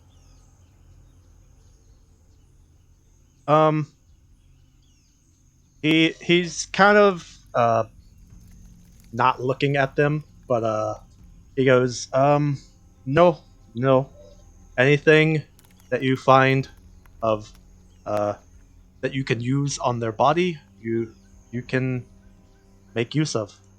All right. And well, with him saying that, I'll pull out the fancy dagger that we found from the first group. And like, are you sure?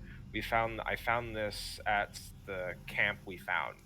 You could have it if you want it. He does eye the knife, kind of quizzically, and he's like, "Are you sure?" If it was from one of your friends, I mean, it was theirs, and you knew them. He goes, "Okay." He gently reaches out, takes the knife, and pockets it in like his jungle jacket thing. I'm trying to look. Yeah, vest. I'm trying to look up guns on Pathfinder. What are... Firearms is the word you're looking for. Yeah, I can find them real quick if you want to tell me what sort they might have. They're like flintlock pistols. Oh, then yeah, you should just flintlock pistol. Yep, here it is. Flintlock pistols are worth 6 gold pieces. They deal 1d4 damage, have a range of 40 feet, and have the concussive, fatal d8, and uncommon trait.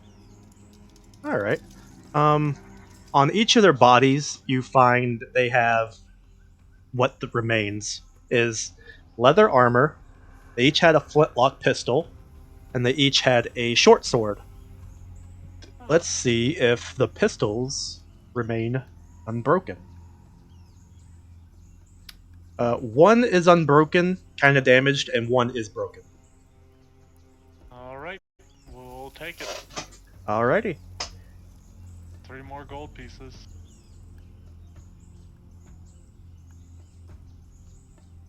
And so, yeah, you guys, after the fight, you guys spend here roughly probably an hour rummaging, sorting, divvying up stuff. But after that, what is your next course of action? Well, do we want to make our way to the mines? What the fuck? What happened to me? Do we want to make our way to the mines? There we go. You accrued a weird accent.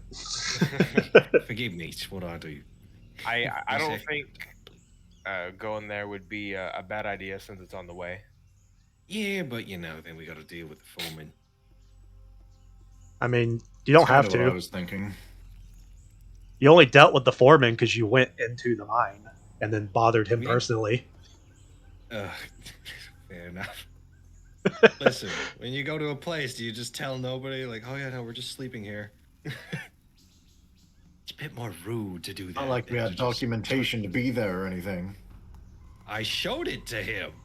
I know. I feel like you just aren't like everything I say goes over your head. I feel like You're making terrible points. it's sarcasm. What do you mean? Fair enough. Even All right. If we're making our way to the mines, there is a little bit of RP that I'd like to do. Sure. I think Anadi would have, because still being the scout that he is, he would have motioned up for Alexander to join him in his early patrol, or his, forward patrol. I mean. Or Listen, brother, you mentioned something down there with Johnson. And it's a little familiar to something that I dealt with. Zig's heard about it, but I'm still finding the courage to kind of bring it up with the rest of you. And you technically, the newest, so to speak, but, doesn't really matter too much about that. Listen, I appreciate what you did for Johnson, trying to reassure him, is all I'm trying to say. I did as all should do. Well, not everybody thinks like you, mate, so it's good to have someone like you around. You're a good lad. And I'll just slap him on the shoulder a little bit as I keep walking. All right. Alexander's slightly confused, but nonetheless appreciative.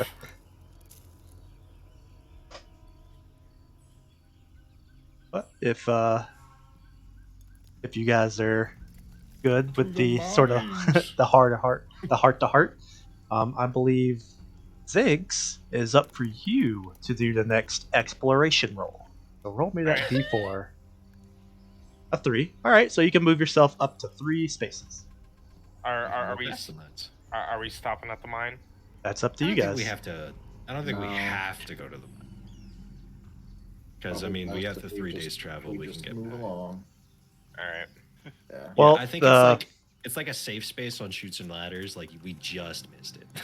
Yeah. Well, you don't have to go the full roll, but How dare you? Do we really want to go to the mine though? Like, what's productive? Well, about I that? It's just. I think it's just we don't have to deal with an encounter there. Yeah. Well, we don't have to. If we need to rest up, maybe, but I don't think we need to. They might have like an odd job for us to do. We're returning from an odd job. All right. Also, do we need? Anadi's going to look at the map. Do we need this on our map anymore? I don't know. And I'm gonna. I mean, this place. Oh, the boat? Yeah, we can get rid of that.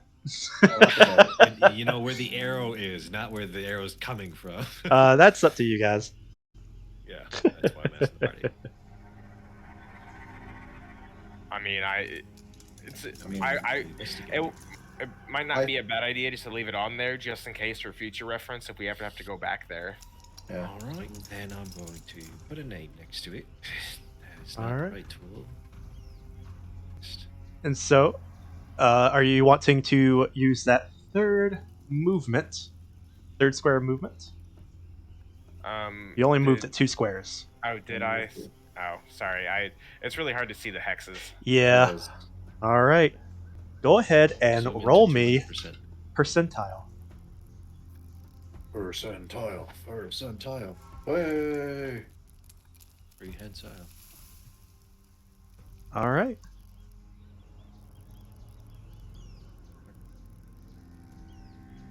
EK. Chunky's dead. He's dead. All these colors suck. Roll me a d6. All right.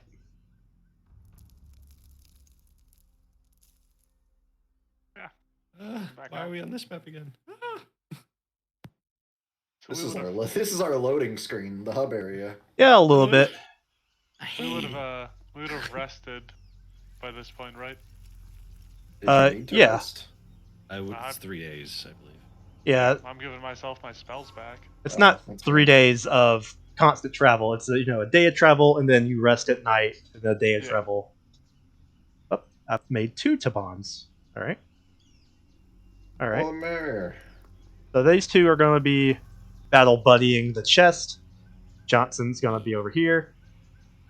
Any other particular order that you guys want to set yourselves up in? I will be close to the middle, All right.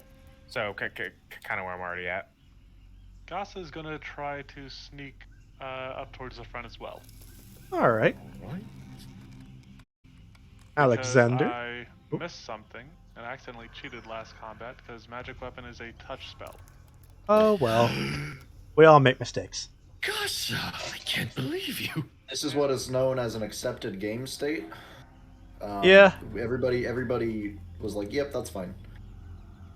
From now Anyway. on, that means the spell counts as 10-foot casting. It does not.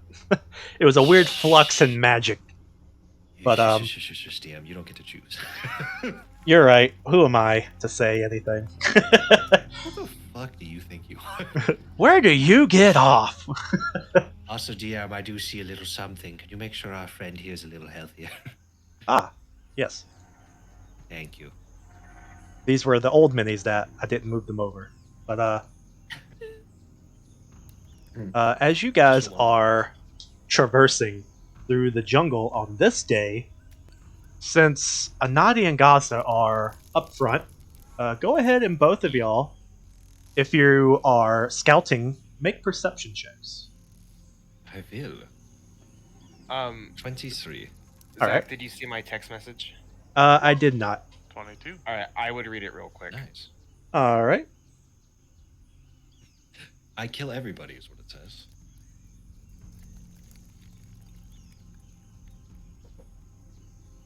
That is true.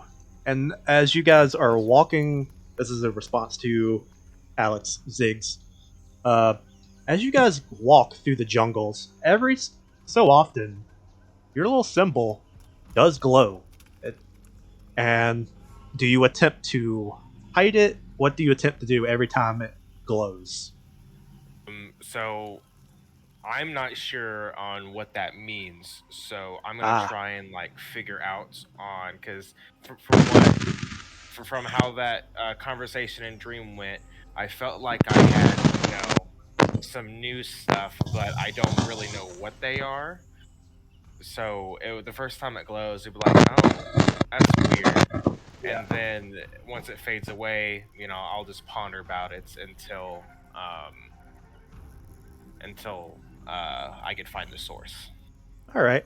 Well, over the course of walking for the 3 days, well, I guess technically 5 days from where you initially had the dream, your shield will, that symbol at least, will periodically glow. It glows a bluish color of varying intensity, sometimes very faint, sometimes it gets kind of bright. Like you could probably use it at night as a flashlight, but it's never for an extended period of time. It's always varying. Like sometimes it might light up for a blip, sometimes it might light up for a couple minutes. And of course the varying intensity. But you're not never fully sure on what that means as you guys are traversing through the jungle. Is But this something that's like easily noticeable by the others? I mean, it I'm can not be. trying to hide it. Yeah, Okay. if he's not trying to hide it, then yeah, it's very noticeable. Because Alright. it's his shield. There's a big swirly mark that pretty much takes up the whole front of his shield, and every so often it just glows blue. All right. I don't know if that would spark any interest from any of the other characters or not. Just I don't throwing know. that out there. But yeah, you two, Anadi and Gaza, as you guys are walking about up Mhm. front, you guys notice something. You guys get to a point where it looks like there are some leaves. You know, as you guys walk through the jungle, leaves will and other bits of foliage will periodically float down to the ground. Either they die, a breeze dislodges them, something crawling around the trees cuts them off. But you get to this section and you see some leaves and other bits of foliage. They appear to be stuck in mid fall. They're just hanging in the air. What do y'all do? Y'all do anything? What? First off, I throw up the hand for the party stop. And I'd like to just crouch and look at it if I'm, somewhat obvious or I'm trying not to be noticed as well. I would like to see if the leaves are attached by anything, by a thread perhaps. Or Make something. another perception check. We'll call this an investigation. All right. But Investigation I don't action. have that skill, but I'll take it. Yeah. You're glancing, and it's one of those things where like you're looking at it, and you're like, I know I see this.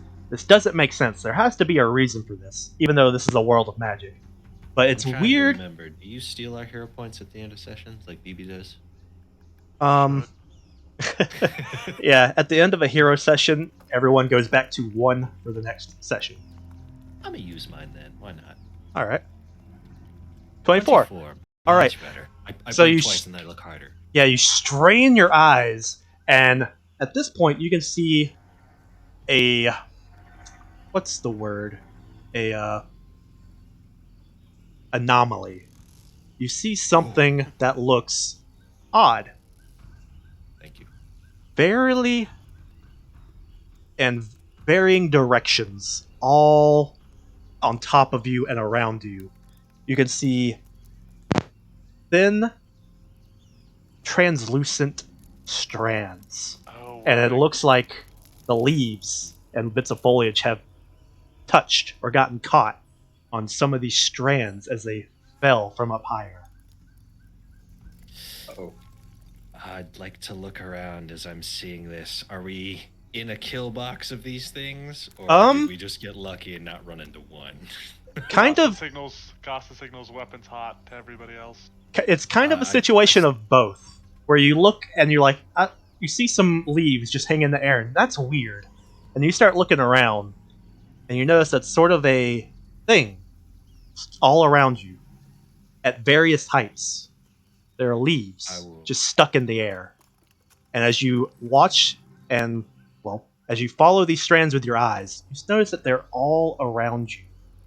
You have good enough range of movement. Like, it's not like, oh my god, I can't move. Like, that's sudden I'm in a, like, there's lasers all around me kind of thing. Yeah. But, yeah, you feel that if you were to go any further, front or to the side, you're going to run into these strands.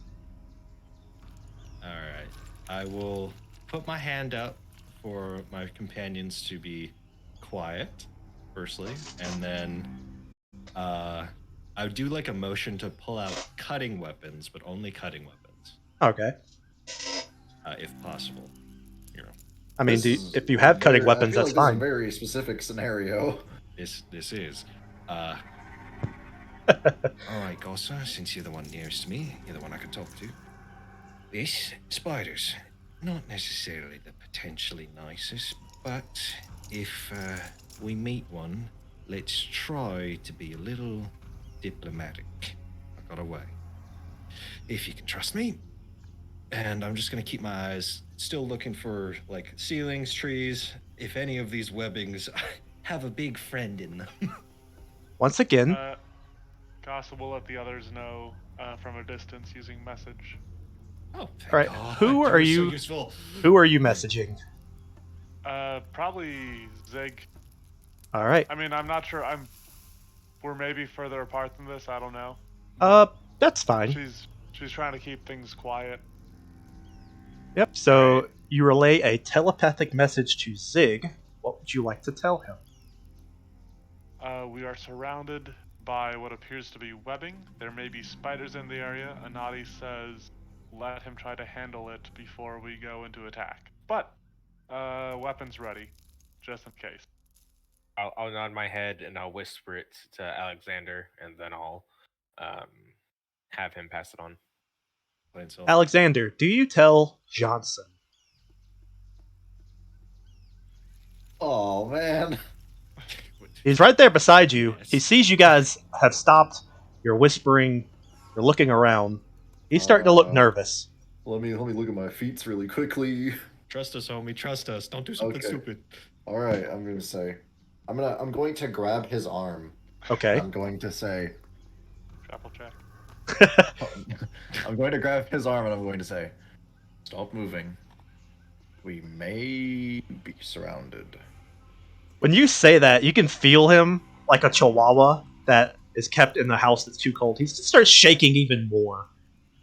Like you feel if he shakes even harder, his gun might go off by accident.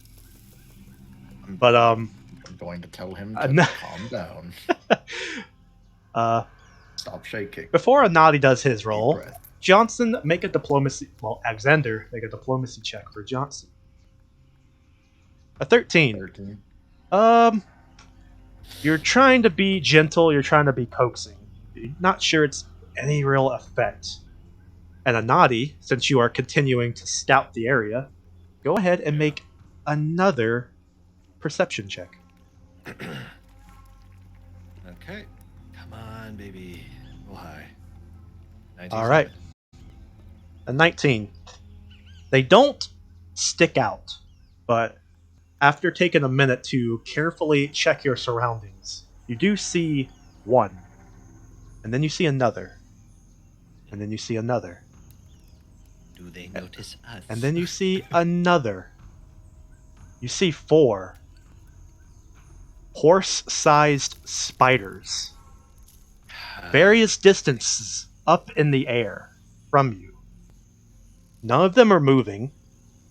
You are unsure if they can see you or if they have seen you, as you know a little bit about spiders, and you know that some spiders can't see very well, and some spiders can see amazingly well. Yeah. You said 4 of these big bitches? Okay. Yes. We're gonna take the long way. That's my decision. And I'm gonna motion. And if people trust Anadi, he's gonna motion to back up. All right. He starts to motion and starts slowly moonwalking out of there. Does Gossip follow? Yeah. Eyes on these fuckers. All right.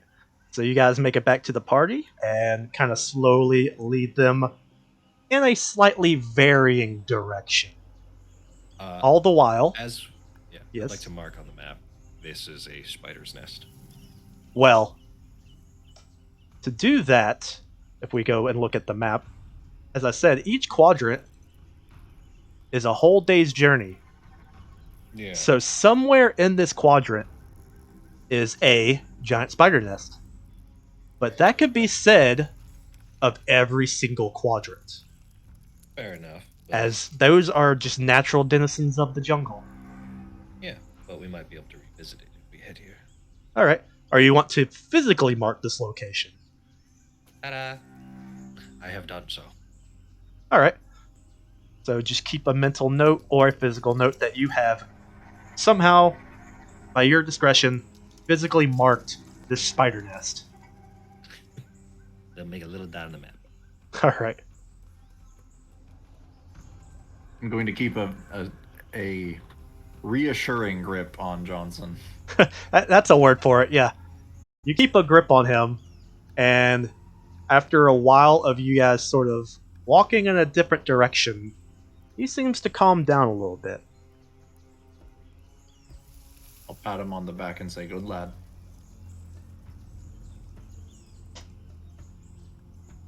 All right. And so you guys seem to have survived another day, and it doesn't really matter who rolls. If you guys are headed back to the fort, boom, any roll will get you back to the fort. And whoops.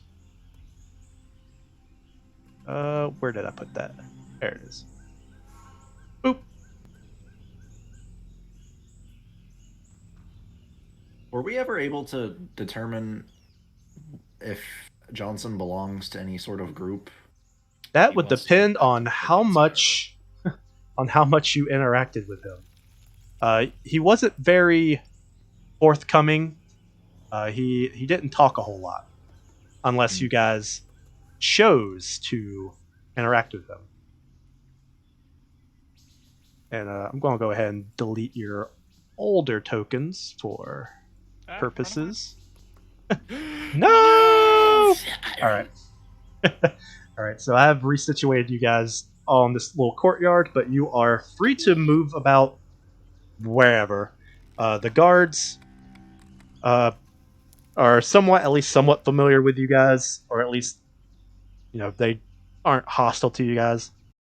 You have the same relatively check-in process of checking in with Corporal Jazz up there in the front, and yeah, you guys are essentially free to do just about whatever you want while you're here. Johnson, being within the walls of this fort, he is a lot more calmer, a lot more relaxed, and he tries to go find somewhere to get a drink. But what do you guys do now that you're here? I want to go get a drink with Johnson. Alrighty. At one Is of the there- regular, yes. Is there a place for us to sell that chest of stuff? Because I don't know if we're gonna want to bring that on the boats. Well, there is this mini bazaar where there's various shopkeepers. There is the blacksmith, there is the quartermaster, and then, of course, random guards who live here. I mean, they might have some stuff of worth. They might have something they would like to trade for trade. Just various people. It's kind of just whatever you want to try to do.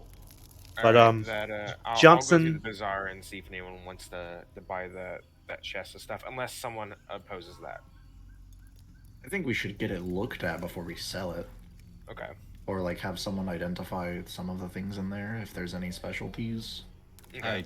I tried to do that, but was there anything special in there after I looked through it? I remember you saying not much. not particularly. I mean, Yeah. if you find like a historian who is into ancient Schultean stuff, Take it back to maybe. the port. Don't sell it here. Take it back to the port. Actually, that's a good point.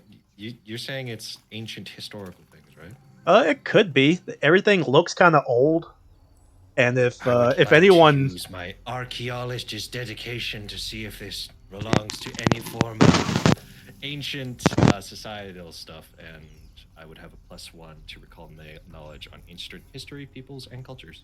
All right. Well, if you would like to do that, when you guys get back, you kind of square up with the chest. Go ahead and make that roll. Fair enough. So I can make it Where the fuck is my... I'm looking at the wrong thing. Recall knowledge. There we go. Ancient people history. Recall knowledge. That's not just a button. What would the check be for the recall knowledge here?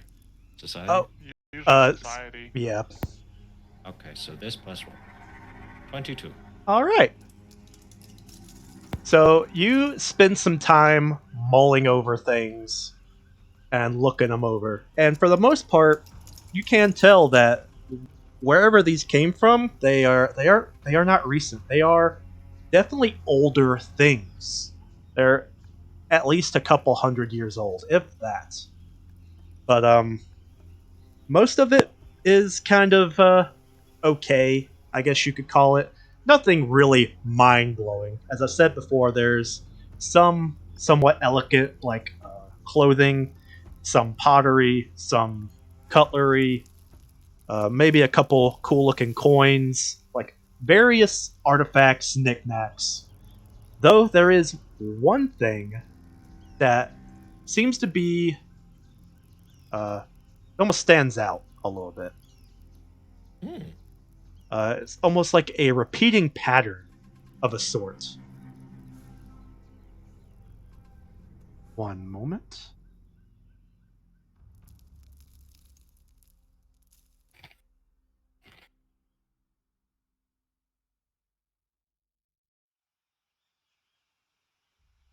Doo-doo.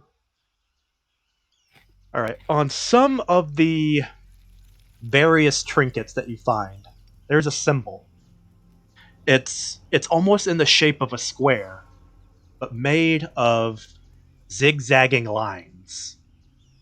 As you kind of focus on the shape, you're like, "What is this?"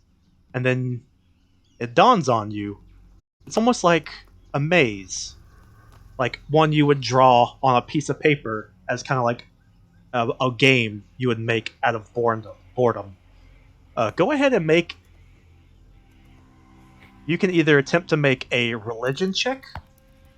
Well, yeah, a religion check. I can help out Okay. if you call Gasa over to look at Hey, it. Gosa, come look at this thing. Will do. What exactly is this trinket? Like, it's just a You're holding specifically. It's like a No vase idea. of some kind. vase. Okay. Technically, mine has +1 because of being smart when it comes to stuff. With an nature. with an 11, Gasa does not know what this symbol is. Nope. She has never seen it before. And with a 12, you are not familiar with it either, but you feel like you should be. There's a weird feeling you get from looking at this symbol, like, I know this. I know this from somewhere. Because Goss is the one that's near me, and Anati's not trying to do anything that's untowards without anybody noticing. He's going to be like, this feels like oddly familiar. Do you mind if I hold on to this thing and keep it away from the rest of the stuff that we might sell from this box? So, fine by me. Are you certain that nothing else bears that symbol? Is that the only one? Oh, there's a couple things that have that symbol on it. Do you want to keep all of these? Are they all as intricate as this maze symbol, or just on this vase? They all seem to be the same symbol. Like, if I you will take the something time that to is look them smaller over. than a vase. All right. There is a coin. It looks like I'll take the point. It looks like a very old gold coin. On one side, it has that maze symbol, and on the other side, it has the impression of like, the Jurassic Park symbol? How it's like the upper half of a T-Rex? It's the upper half of a T-Rex on the other side. Is it a skeletal T-Rex? It is not. It's depicted to be a living T-Rex, or at least you would assume so. Okay. Sick. I'm putting that in my inventory. But yep, cool coin. Zigzag patterned coin with T-Rex on the other side. And it looks like Alexander, Johnson, and Shago are all hooking up with some jungle juice. What is everyone else doing? Goss is looking to get paid and drop off Yeah. the trio of heads that she's carrying around on her hip. Ah, I'll join her for that because they're all at the bar. all right. And Zig, what did you say you were doing again? Well, I was gonna see if I could sell the box of or the chest of stuff. Yeah, take Are, it. are you still wanting to do Alright. that here, or wait till you guys get back to port? Um, You would I know, know like the it would general be value? um from whoever looked at it earlier Me. said that it might be worth around 50 gold worth of stuff. So it's just things you can use to barter for other things for around 50 How gold's worth. how worth it is now that Anati's taken a bunch of that stuff though? I took He said the only gold the coin. That's it. Only the So, coin? Okay. You don't so want the vase anymore? Um, are you still wanting to Well- try to do that here? nah, now thinking about it, this probably isn't the best place to do that. Alrighty. We have room on the boat. I'm pretty sure it's just a chest. Yeah. I mean, we can just leave Johnson behind here. True. Yeah. We do only have 2 boats, and there is 6 of us. Yep. So, I mean, I guess we could do a ferrying thing when we're there, but still. I mean, Yeah. We just can't leave the fox and the chicken together on the island at the same time. but Which was a fox, which was a chicken. if you guys are Find into out. if you guys are into getting paid, at some point during the day, you'll see Gruta walking about as she normally does. She's very busy and likes to check up on people herself with whatever they're doing. And so at some point, you can wave her down and be like, hey, can we see essentially Post Commander about getting paid for that job? And she's like, yes, I will get back with you about a meeting with her. And, some time goes by, and she's like, any one or all of you are free to come see Commander Lyria about payment for a task. And Alright. and who all is wanting to go meet her. I'll go. Gossa has the no. heads. I'll wave them off, and I'm gonna try to start talking to Johnson. All right. So just Gossa and a Nadi. No, Then Zig. yeah, Zig will go. Oh, okay. And Bob will join Johnson and Alexander. And Taban too, I guess. I put her over there as well for that, yeah. boop boop boop. Just dragging you all down to meet with Commander Lyria again. And once, of course, Gruta is there with her, and she goes, y'all are finally back. Y'all enjoy your stay out in the jungle. Not True. really. Yeah, it's not much fun out there from what I've heard from my men. Did you know that you have a real bad werewolves with mange problem out there? Hey, She gives you a look like you're high. yeah, Ha- I like lean back behind his like peripheral vision. I'm like, no. She kind of looks at any of the other two, and she's like, have y'all had him checked for monkey madness? Not necessarily, but don't think. I think he just might be a little slow for some things. He's very proficient at dispatching werewolves with mange, and I give like a heavy wink. She has Yes, no we got idea a what few you're of their referencing. heads. But A few of their heads over here, don't we, Gossa? oh, okay, yes. I was hoping you guys were not just bringing a stench in with you. If you're about here for the ghoul heads, how many ghoul heads have you brought me? 3. And Gossa lifts up a bag she's carrying, the net that she wove. All right. Lyria kind of nudges the Gruta, and Gruta, comes around, inspects the bag, is kind of trying to keep her head away from the stink as much as she fails. It's like, yep, that's 3 ghoul heads. And Pungent, isn't it? she goes, yes, as she takes the bag and begins to walk off with it. And Lyria goes, all right then. She goes, wait here for a moment and I will be back with your payment. As she comes back with 20 assassins. No, I'm just kidding. Not Gruta enough. Gruta goes and does something with the bag, but about 5 to 10-ish minutes later, Lyria comes back with a small little chest, like a chest you can hold in your one hand, kind of like something you would keep on a desk. And she opens it up and presents to you the payment. I believe it was 20 gold pieces per ghoul head. Was that right? That's Yep. what we were tracking. All right. So then she would present that to you in the most compact form available. So it would be made up of mostly platinum pieces and then a couple gold pieces. Oh, Well, So actually, just with 6 its platinum. yeah, it would just be 6 platinum coins in a small little chest. She gives it to you. fucking convenient. I'm. Gus And- is gonna put them in a coin purse and hand the chest back. Oh, she goes, thank you, and kind of just takes it back and sets it on this desk.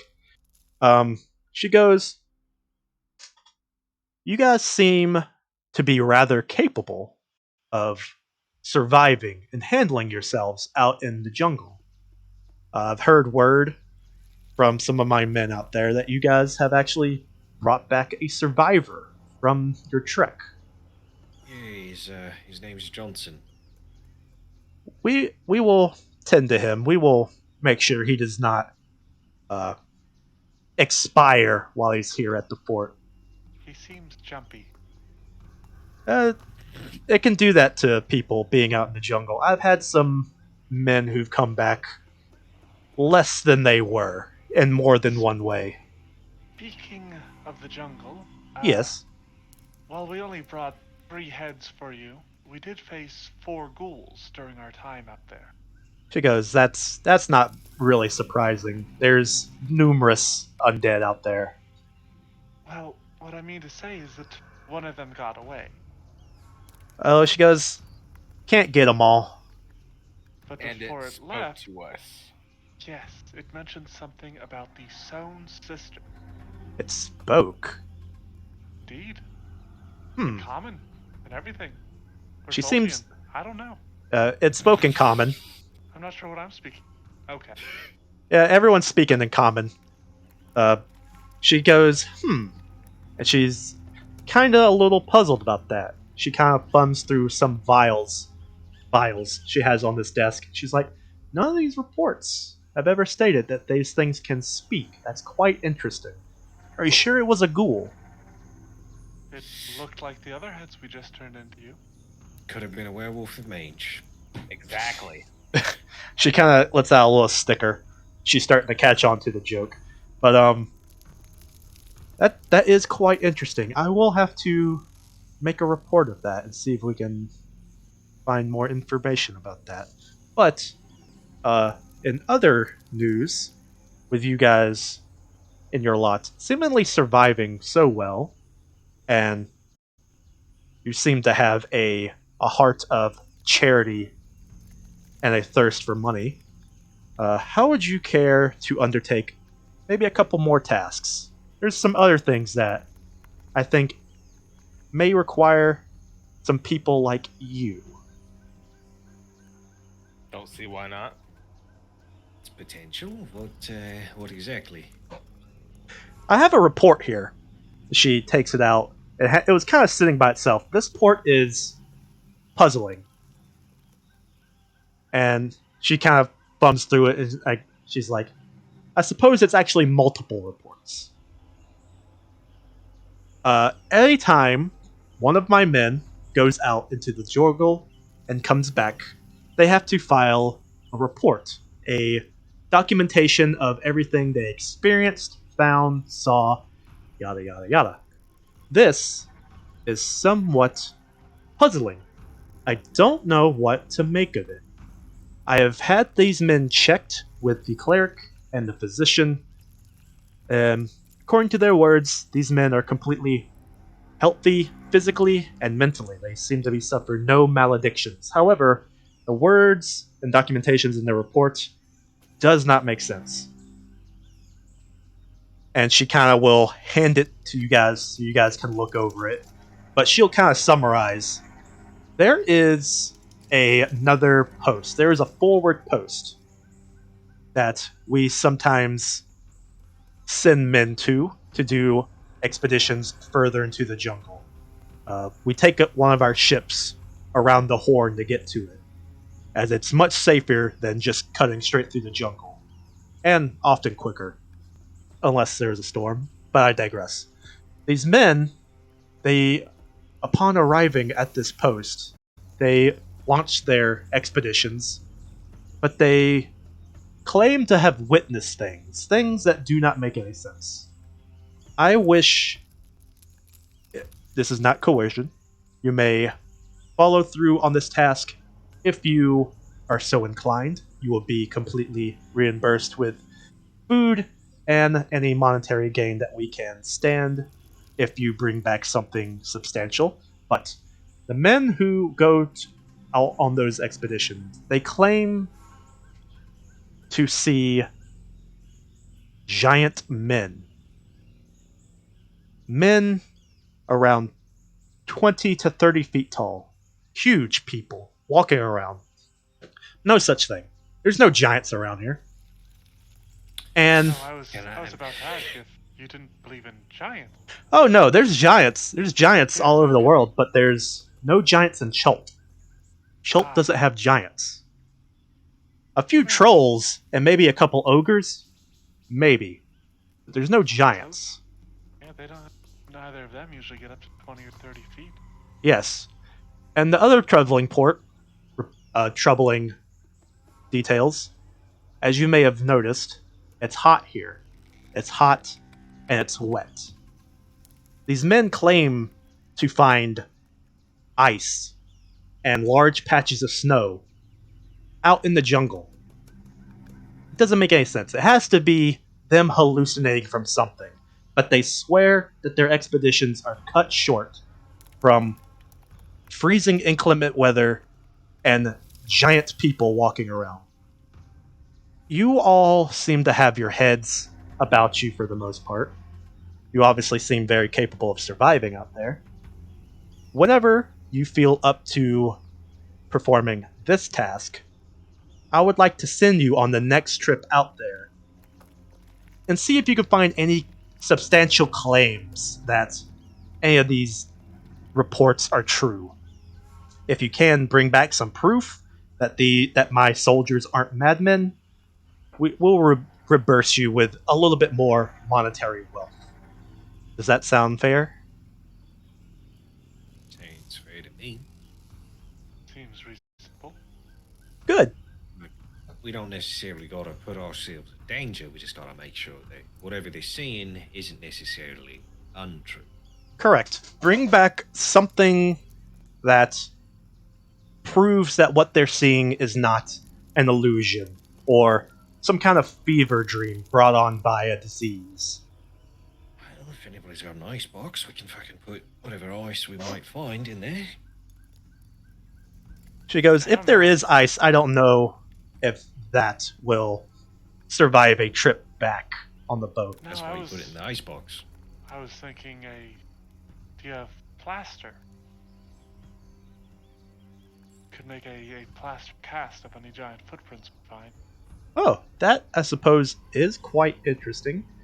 However, not to say that you would be the lot to, I guess, make up a story or go along with these stories to muse their minds. But giant footprints can be replicated. If you were to say bring back a finger, or even a fingernail, or maybe a weapon, that would be, or maybe even a piece of jewelry from one of these so-called, she does air quotes, giants. Something physical that would prove that there are giants in Schult. That would be of great importance.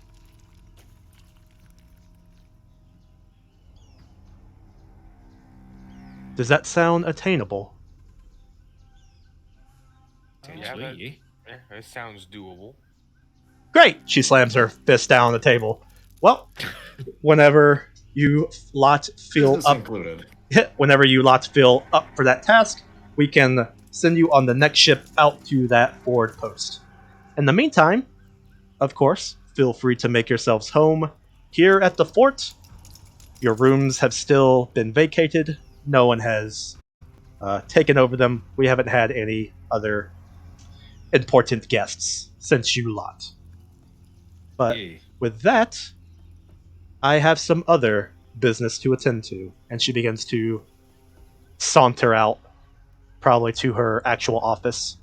And so, Before she goes, yes. I will. I'll ask her again. Um, is there anyone in this area that would know more about the Sohn sisters? Oh, that's right. You mentioned that name. I've completely glossed over it. She goes, Yes. that name means about dirt all to me. Um, maybe you could ask around with some of the soldiers. Uh, who are the Sohn sisters?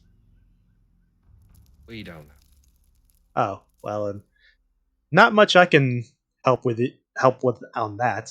But there are, as I said, my other men. You could probably intermingle with them. Maybe one of them has heard the name. There's a couple of people who fancy themselves as guides who like to stay here. Maybe they've heard the name, but who All knows? right. Fair enough, love. Thank you kindly. And with I'll that, share she its kind of parts to diplomatize and gather information. all right. And as you guys are vacating, you whoever looks over at this sort of like dino pen can see that Gruta has handed the bag off to Rawl, and he seems to be taking it to feed his hunting dogs.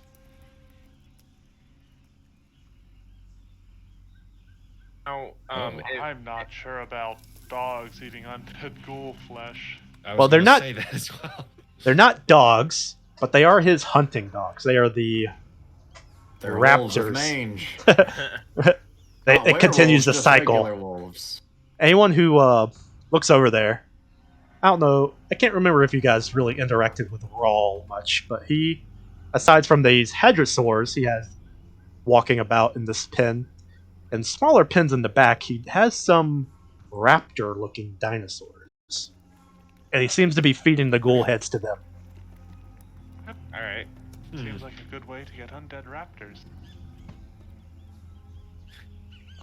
I have a question.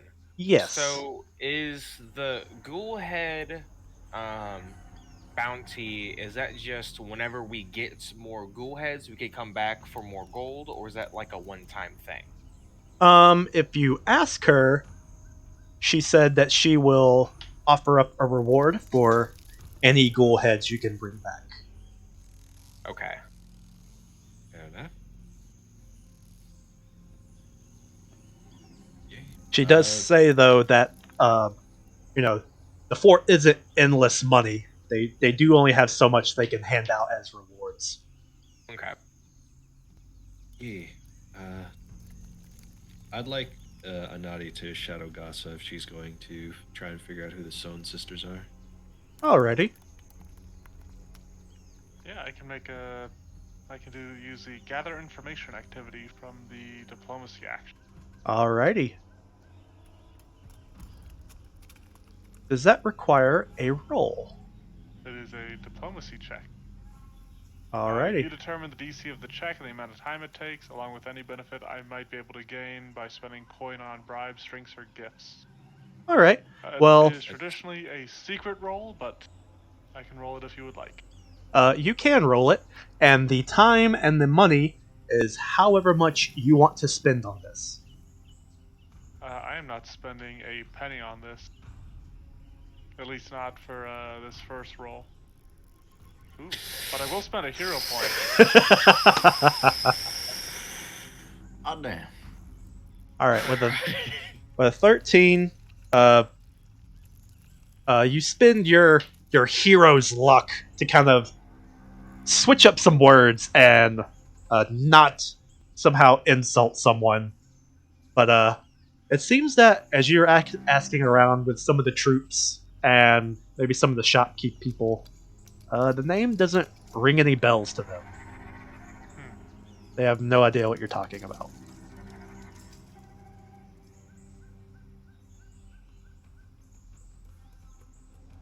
All But right. Well, and so, what is the party's next course of actions? I can I have interactions with the NPCs surrounding me? Yes. While they All were right. doing all of this, what would Yes. Alexander like to be doing? I would like to be getting a drink with Johnson and talking to him, and I guess Bob and Taban are also here. Yep, and Shago's there So- too. Shago. All right. I will be right back. Okay. Alrighty. So I'm going to follow Johnson to the bar. I'm going to sit down and I say, "Now's a good time for that silver, yeah?" He goes, it sure is. And he takes it out, the exact same piece, and slides it up to the quote unquote barkeep, as this isn't really a bar, it's just that this dude sells booze. And so, for some silver, you can get some pretty cheap stuff from this guy. Right. Will he split? Will he? Can he break a gold? Uh, he goes, I can try with a chuckle, and yeah, he'll break a gold coin for you. All right. We'll go down to 1 gold and 10 silver, and I'm going to pass him whatever it's gonna take to get me a fucking drink. Yeah. As you just saw, 1 silver piece, and he will pour you like a small cup of what's referred to as jungle juice here on the fort. Jungle juice, perfect. All right. I'm gonna take a big fucking swig, All right. practically down the whole thing in one go, Yeah. and I'm gonna ask Johnson to say, "All right, what's your name?" He goes, my name is Johnson. No, what's your name? What's your full name? Johnson. Just Johnson. Yes. No last name? I don't know. I Don't know. I was born into servitude. I took Master's name when we departed. But that was And I was just a boy. I see. And your friends, what were their names? He goes, there were many. It was Baku, Utumba, Mit. And he starts just naming different names. You get about a sense that he was with like at least 10 other people in whatever this group was.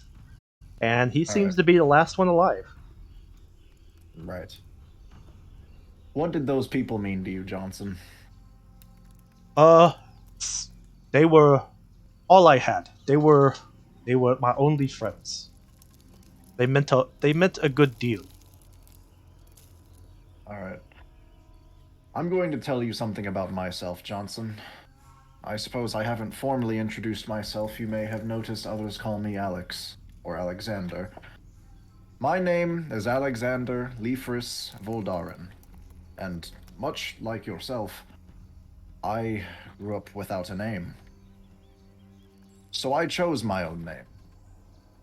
Would you like to hear what my name means to me? Yes, he seemed very interested. Alexander Leifris Voldaren.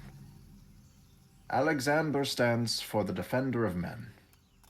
Leifris stands for a mighty way of living, and Voldaren means the strength of blood. I am a man who stands for others when they cannot stand for themselves. Can you stand for yourself, Johnson? He goes, uh, I don't know. I tried to save my friends back there at the ruins, but those beasts were just too powerful. But then you lot came, and you saved, well, me.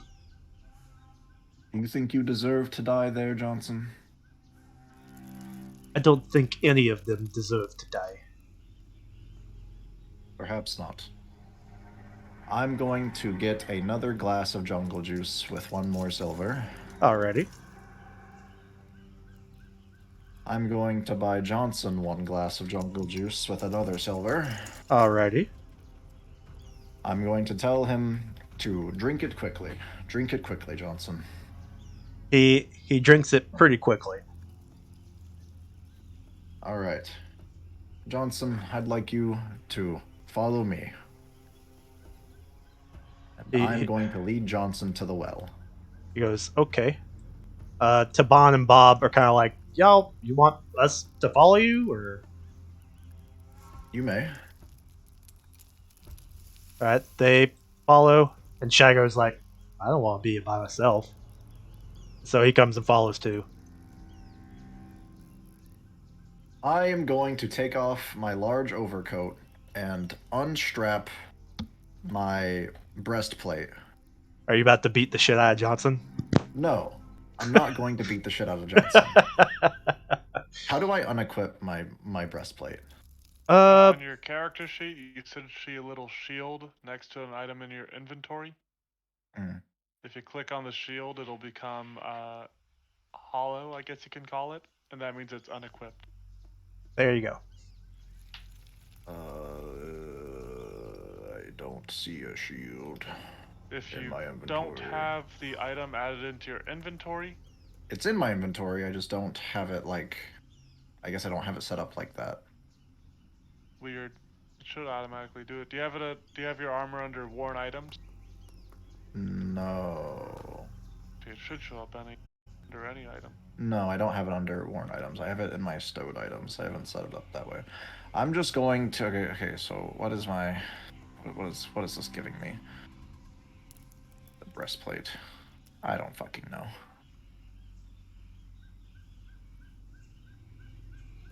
Whatever, let's say... What the fuck is this giving me? I actually can't tell. What's 10? going on? Is that what it's giving me? I just want to take it off. Jesus. Go to If your you take armor off your class, just armor, remove any item bonus. Set item bonus to 0. yeah. Remove item bonus, set your dex cap to max, which is 0, so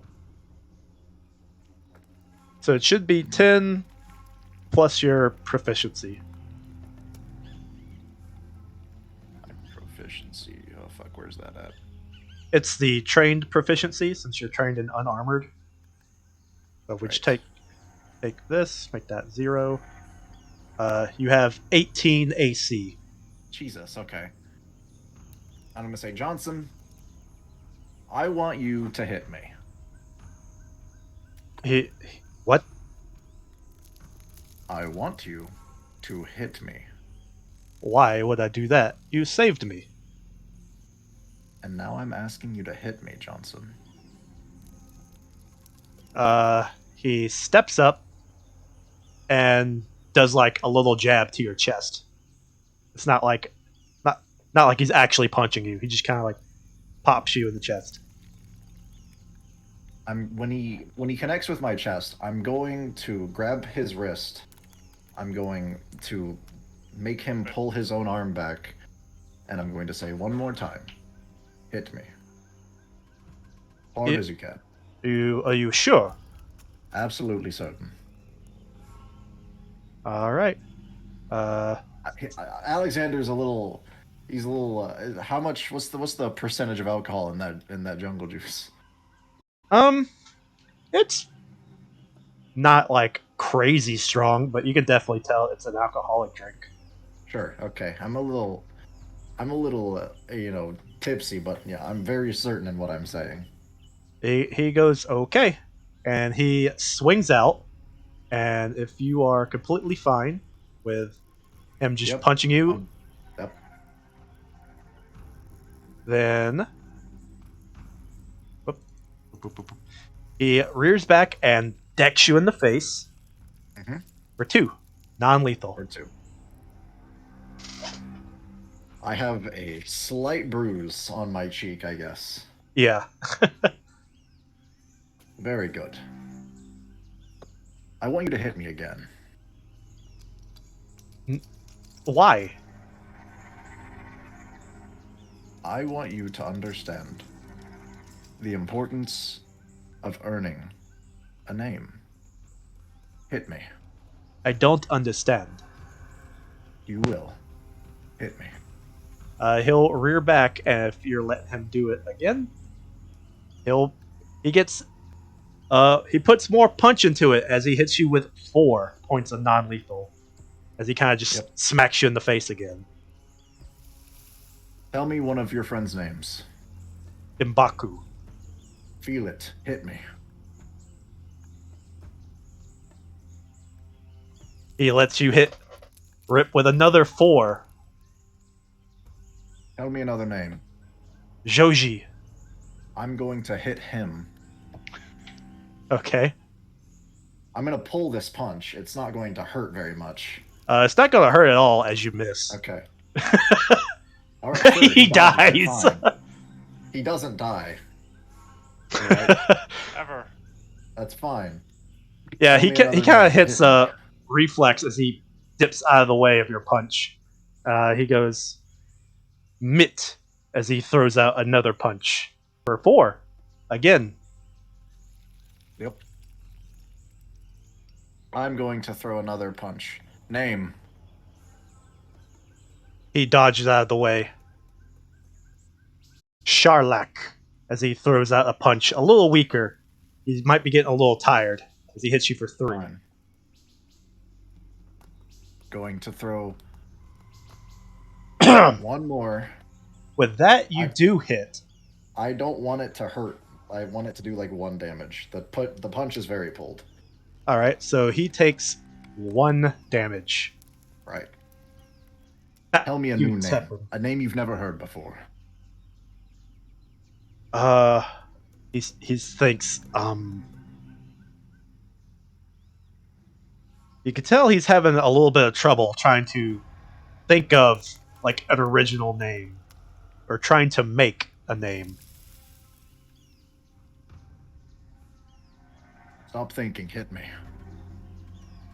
Yeah, he lunges out again, and he puts all of it in as he smacks you in the face for 5. Your face is getting really bruised and bloody at this point as he has dropped you to below half hit points. Yes, this is fine. Give me a name. I think he thinks. Forget Johnson. Give me a name. What is your name? He thinks. And you could as you crit as he's in the middle of thought, you just smack out and punch him and kind of knock him to the ground. I'm going to pick him back up, and I'm going to use lay on hands, and I'm going to say, give me a name. Tali. What's your name? Tali. What's your name? Tali. Hit me. What's your name? He's getting tired, or maybe the alcohol's kicking in. He hits you for 2 as he smacks you in like the shoulder or something. I'm going, as he hits my shoulder, I'm going to grab his hand and put it to his chest, and I'm going to ask him one more time, what's your name? Tali. Your name is Tali. And anyone who speaks Chult will understand that Tali is the name, is a word that means survivor. Very good. Now, what are you going to do from this day onward? Survive. Yes. What are you doing tomorrow? Survive. What are you doing the day after? Survive. Next week, next year? I will survive. Hit me. He rears up and goes to hit you again as he beams you right in the chest. You survived, Tali. Take your name and remember it with all your other names. Their names are your names, and your name is Tali. What's your name? Tali. Good. And I am going to close my eyes for a moment and drop to my knees because I am very hurt. Oh. Good. You drop to your knees and he's like, "Oh, friend, I am so sorry." As he's like Do not be trying. sorry. I have survived. And I will continue to survive. Much as you have survived today. Are you hurt? He goes, "A little, but not like you." And he starts to try to help you up to your feet. Tali, there are not many men who have been hurt like me. Not many men at all. But you are much stronger than I am. In this moment, right now, you are stronger than I am.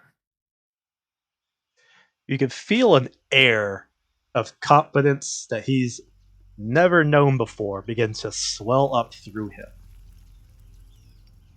He's starting to look like a completely different man than the one that you met out in the jungle. And you have now made a new friend in Tolly Johnson. Very good. You're paying for his food. He will learn to pay for his own food. Tolly Johnson is now a friendly NPC to the party, and he is completely fine with either staying at the fort or journeying with you guys. Like, he can replace Taban if you want him to, but Taban's gonna want, if you guys are like, "Hey, we're gonna swap you out for a little bit," she's gonna want to go back to the fort. I am going to walk over to Taban, and I'm going to ask her, "Can you take me to the cleric?" What's your name? Taban kicks you into the well. Yeah, she goes, "What's your name?" My name is Gossip. Alexander Leifris Voldar. Okay, I need a cleric. wanted to make sure you don't have a concussion, and she helps you hobble over to. I mean, Gossip probably would have come by during. Yeah. Yeah. At least, Shit, get out of at least observing stuff. And she'll give you some juice.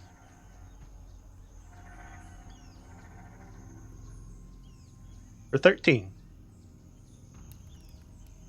13. Very good. And her and Bleeding has Tali. stopped out of my nose. Here, that was 2 actions. Here's a 3rd action. Take another 6. Alright. I'm still very bruised and I'm aching, but it's alright.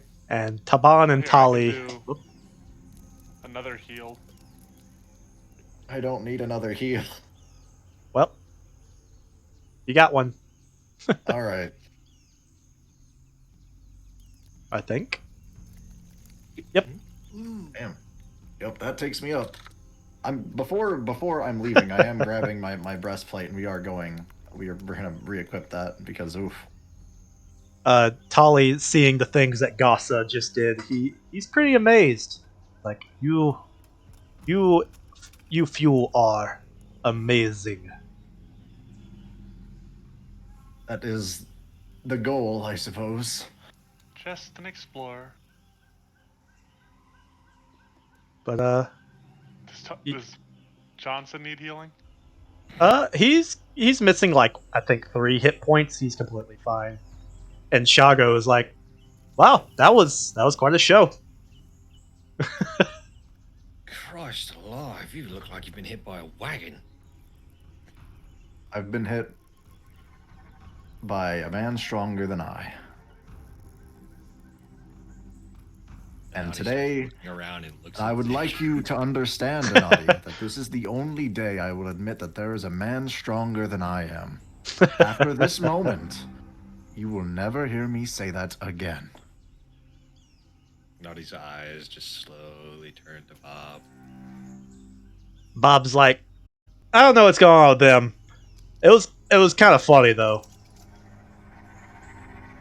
I feel like he's been hit in the head like more than a few times. But Oh no, he definitely was. That new dude with the gun knocked the shit out of him like a bunch of times. Huh. Fair enough. Well, I'm sure you'll learn your lesson again then, Alex.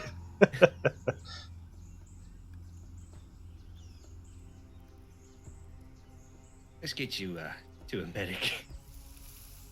I'll take his other arm with the bun. Alright. So the four of y'all, or who all, starts to sort of escort Alexander to someone to get some medical This assistance guy. to make sure he's Bring him not, to the priest. not actually concussed. Yeah. We.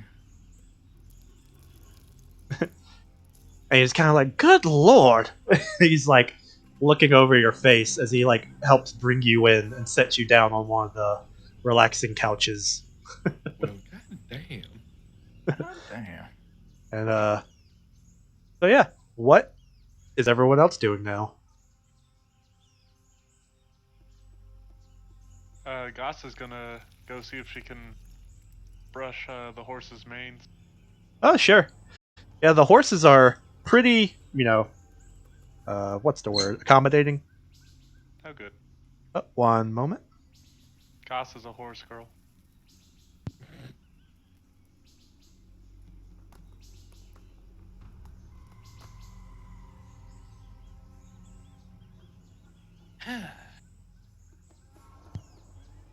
All right, say that again. I just said Goss is a horse girl. Yeah, you go into the stables, and the horses. They as you go to like pet them or stroke their mane, it's not like they buck or anything. To set your AC back, you just put that in the item bonus section. You just put that number back. I believe it was a 4. But you notice 2 of the horses they are like almost like casual riding horses. All the other horses have at least some kind of basic armor on them. And then as you come walking in, there's the smell of horse dung, and there's kind of a scrawny, bald-headed dude in some somewhat ragged clothing. He's like, "Oh, hey!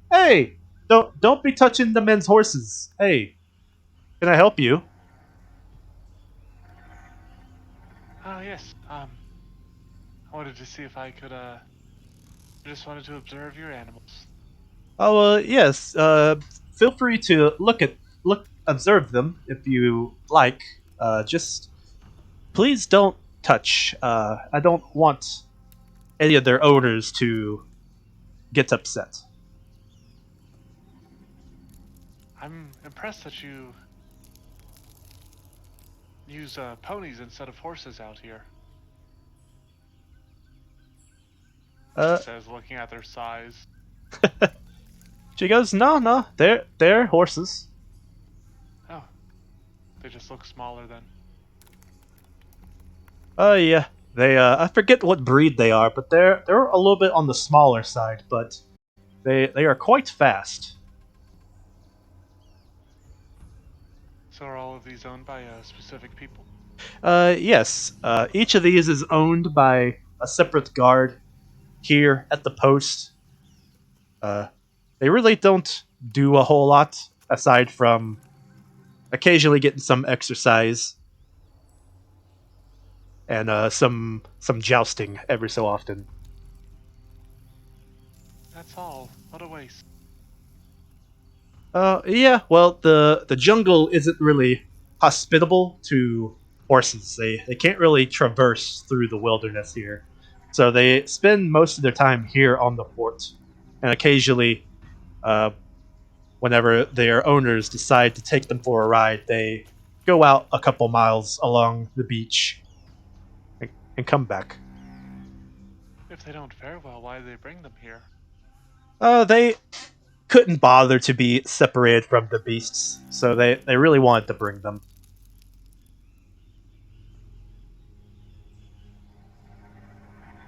Interesting. And there aren't better creatures suited to this task? Oh no, there are much better creatures. He goes, I don't know if you've been inside the big building yet, but Call, he has some big scaly things. Uh, I call them thunder cows, but those are what they will actually use for traversing out into the jungle. Those things are much better suited. See. Well, that covers more roleplay than I wanted to do. Goodbye. He doesn't know what that means, but he goes goodbye as he goes back to sweeping up dung. And yeah, you are now currently standing out in the jousting yard and leaving. Well, I suppose since wait, no, Alexander in here. Shit. I'm probably fine. Yeah, no. Yeah, you're completely fine. He patches you up a little bit, gives you some more magical healing, and gives you a pat on the shoulder and says, "You're good." Yeah, I was about to start talking since we were all in the courtyard, so to speak. Gosh is Well, just going since around doing her thing. I'm sure for some reason she'll be able to hear us. So, what exactly should our next move be? We can take a, day off if we want. Sit here, potentially recover some things. But we've helped with the ghoulies a little bit. We do know of that one individual over in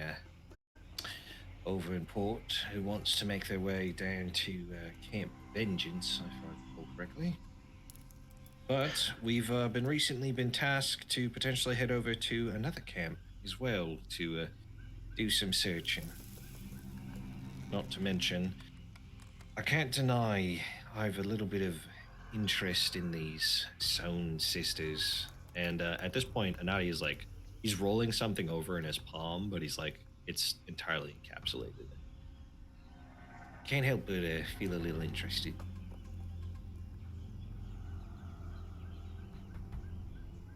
Well, I wouldn't mind checking out the weird snow and quote unquote giants that we were told about.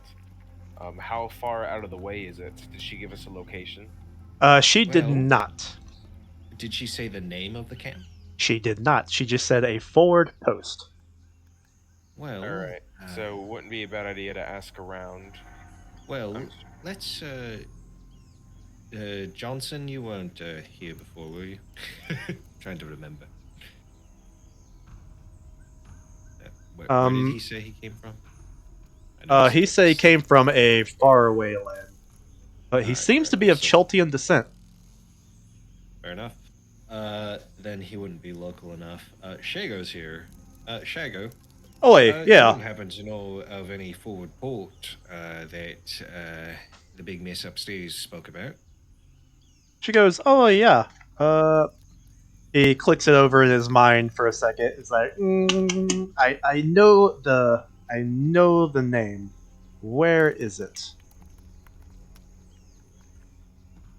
One moment as I actually open up the page in the book. I mean, you don't have this entire adventure book memorized? What the fuck, dude? Fuck no. Boo! No. Oh, whatever. Yeah, it's fine. Let's see. Oh, nope, that's the wrong one. Here we go.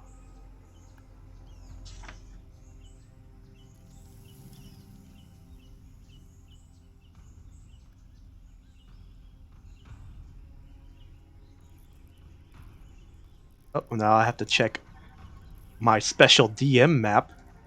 Hmm. You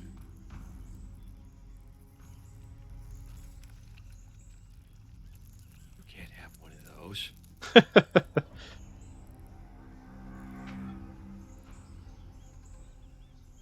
All right. Do do do do do. Phenomena. Phenomena.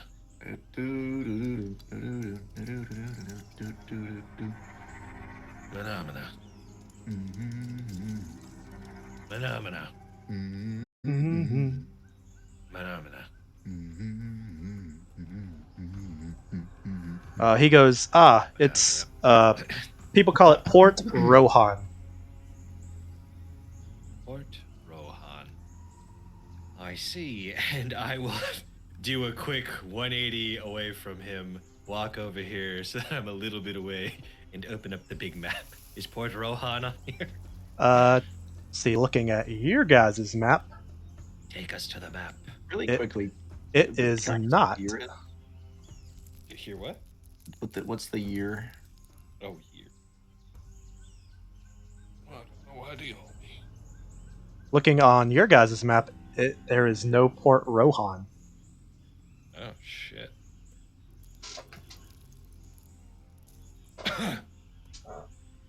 Zach, do you know what the year is? Oh, what? Canonically in the game? Yeah. We'll just say blah blah blah blah. Okay. That's a weird year. That is Yeah, there you weird. go. It's that, and whatever that means in this setting. Doesn't tell me anything. Gotcha. Why? What kind of information were you trying to glean from that? I'm just trying to know for certain backstory purposes. I'll tell you later. Okay. Well, we should still figure out. I make my way back to Shago. And how far? Have you been to this place before? How far is it? He goes, no, I've never been to Port Rohan myself. I've only heard some of the dudes talk about it who've came back. Fair enough. Well, even so, we should probably figure out what we're doing for our next leg of the adventure. As Anadi looks at his fake watch, so the DM perhaps can prep for us. Well, if we can figure out which way to get to Fort Rohan, we can head there. Collect any ghoul heads we see along the way. Are you guys not wanting to do the boat trip? Oh, I mean, I just figured while we were here. I mean, if Because Lyria said that if you guys were to undertake this giant investigation task, they would put you on the next boat headed out to the port.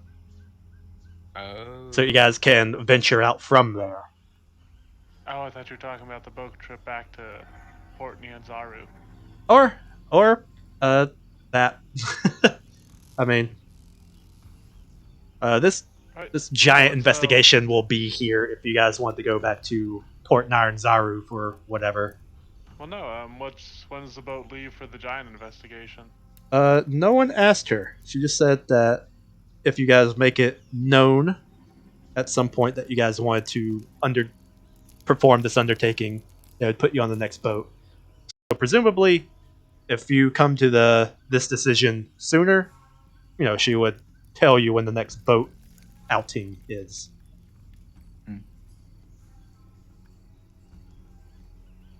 I wouldn't mind doing it because it has my interest peaked. But if people want to go back to the port first, that's fine. I'm can't deny that I'm still invested in these Sound Sisters. I got a feeling that it's got something to do with something we might have come across recently. And Sound I'll rather stop playing with. interesting. I'll stop playing with the thing that I have in my hand and put it in a pocket. Alrighty. And I'd like to do just a little bit of investigating on that, perhaps. Do your own investigating? Maybe. I'd also like to mention to Alexander, just in case your motivations might change. They said that there might be some fucking big cold giants out there who, I haven't heard much about giants, but if they are around here, I don't want one of them to step on me. So can't deny that I'm a little adverse to things that are very tall. How tall is a naughty? A Nadi's I'm probably about around casual Cheltian I or know my human height. I know my height. It's I'm 5'9". Yeah, so I have it Yeah, on I cheek. stand a solid half a foot over you, and I'm like, I am certain you are. goodness, Listen, bruv. you're a tall boy. You're not that big compared to some of the people I'm talking about. And if it's a giant, it's fucking 20, 30 feet, what people have been saying. And just don't want anything crushing me like that. What if it's a I big understand. female giant who's been working out a lot?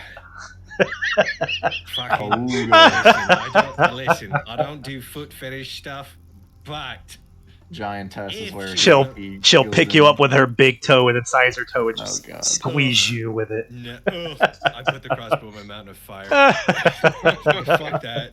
Gross. But dude, foot fetishes. Nah, I'm good. Listen, if she's into that, she can be into that. I'm leaving that relationship. All right. I've had 2 ingrown toenails, and I know how to fucking feet are gross. Ugh. Are you guys thinking Take care of of them and keep them covered. going and hunting for some theoretical giants? Yeah. Yeah, Sounds All like a why right. good time to me. Are y'all wanting to bring Tolly with you? No. All right. I think the big weapon swinger is good for now. Polly is not ready. Speaking of giving some things out, my head turns over to Gossa. You got our payment. Yes. Coin for each of you. Question. Yes. Just because, Taban's been in the party for a little bit, does Gossa give one of the platinum coins to Taban? I don't know. Does she? That's why I'm asking. Not I'm not talking to if- you, GM. Not Okay. at first. She'd rather split into 2 gold pieces for each of us. What, 2? You mean 12? There's 5 of us. Yeah, it'd be 12 gold per person. Yeah, you said 2. With the 1 platinum piece left over? Oh. 1 platinum piece is... There's 6 platinum pieces. Each of us gets Yes. 1. There's 1 left over. That 1 platinum is worth 10 gold, which split 5 ways is 2 gold pieces a person. I mean, I don't see why not to. So a platinum and 2 gold. During this time, you notice that Taban hasn't really been asking for really anything, other than maybe some food and water every so often. Like even when you guys were going through that hoard of treasure that you guys got from Tolly, she kind of just stood back and let you guys do whatever y'all wanted. She hasn't been like, "Hey, can I get some of that? Can I get a slice of coin?" She hasn't even bothered to ask about the reward for the ghoul. I would advocate that Taban gets one of the spoils. What is it? It was 6 platinum. Yep. I agree. Right. She, if you guys she think helped with she should, I will pass one to her. You go to pass it to her, and she's like, "Oh, that's okay, love. Y'all don't have to share any of this with me." Listen, Taban, you're part of the BGs for now, and that means you get fair share. Goss is already walking off to go exchange the platinum piece for 10 gold pieces. Goss is already gone. I give Taban my platinum. Oh wow. Okay. All right. She comes back and gives Gossa comes back and gives everybody 2 gold pieces. Fair enough. All right. So you have given Taban 1 platinum piece. Yep. Use it for whatever you want, love. I got no real reason to be carrying my. She goes, "If you're sure," and she thanks you. She sticks it in some kind of pouch that she has. She's a backpacker. Remember you saying? Yeah, she might have a couple little fanny packs or something. But yeah. If you got, what is your next course of actions? We Do you catch guys that want to boat, I go guess. to? Yeah, I think we're doing the port? boating quest, and well, if we take the boating quest to go to Yes. the giant thing, does that happen immediately, or do we have to like come back in a week when the next boat is here? Presumably, that's just presumably, you could talk more to Lyra for actual information. If Mira, all tell right, us all the details. all right, so we'll skip forward to kind of sort of having a meeting with Lyra. Hey. What all ever set up that has for this undertaking, and she says that uh, in the next couple of days, the ship will be here at the fort. Uh, so, by her calculations, the next 2 days, at which point it will be here to drop people off and take people back.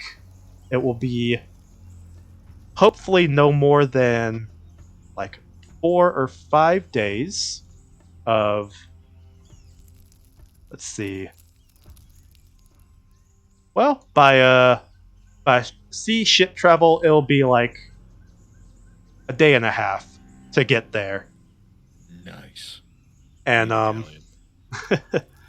and from there, you guys will essentially have 2 weeks of being there before the ship does another swap. At which point, if you guys would like, you guys can ride that ship back here, or you guys can stay there longer. Just be aware that once you're at that forward post, you're going to be there for at least 2 weeks.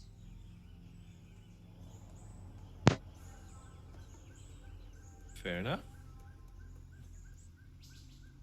Well, it seems like the next fitting adventure. Alrighty. It is a little past 10. Was this a good stopping part for everyone, or did you guys want to Yes. keep going? Okay. I think this is a good place to stop too. I have somebody that I'm wanting to chill with. And Alrighty. I might go sleep soon. All right. Need to be up in 7 hours. Yep. Go to bed then. Well, with that, we will call it there for the evening. I appreciate everyone for playing, partaking, watching, doing whatever. I hope you guys all. I hope you guys all have a good night. Yep, you Thanks too. for running, It was man. fun playing. Yeah. Night. Yep.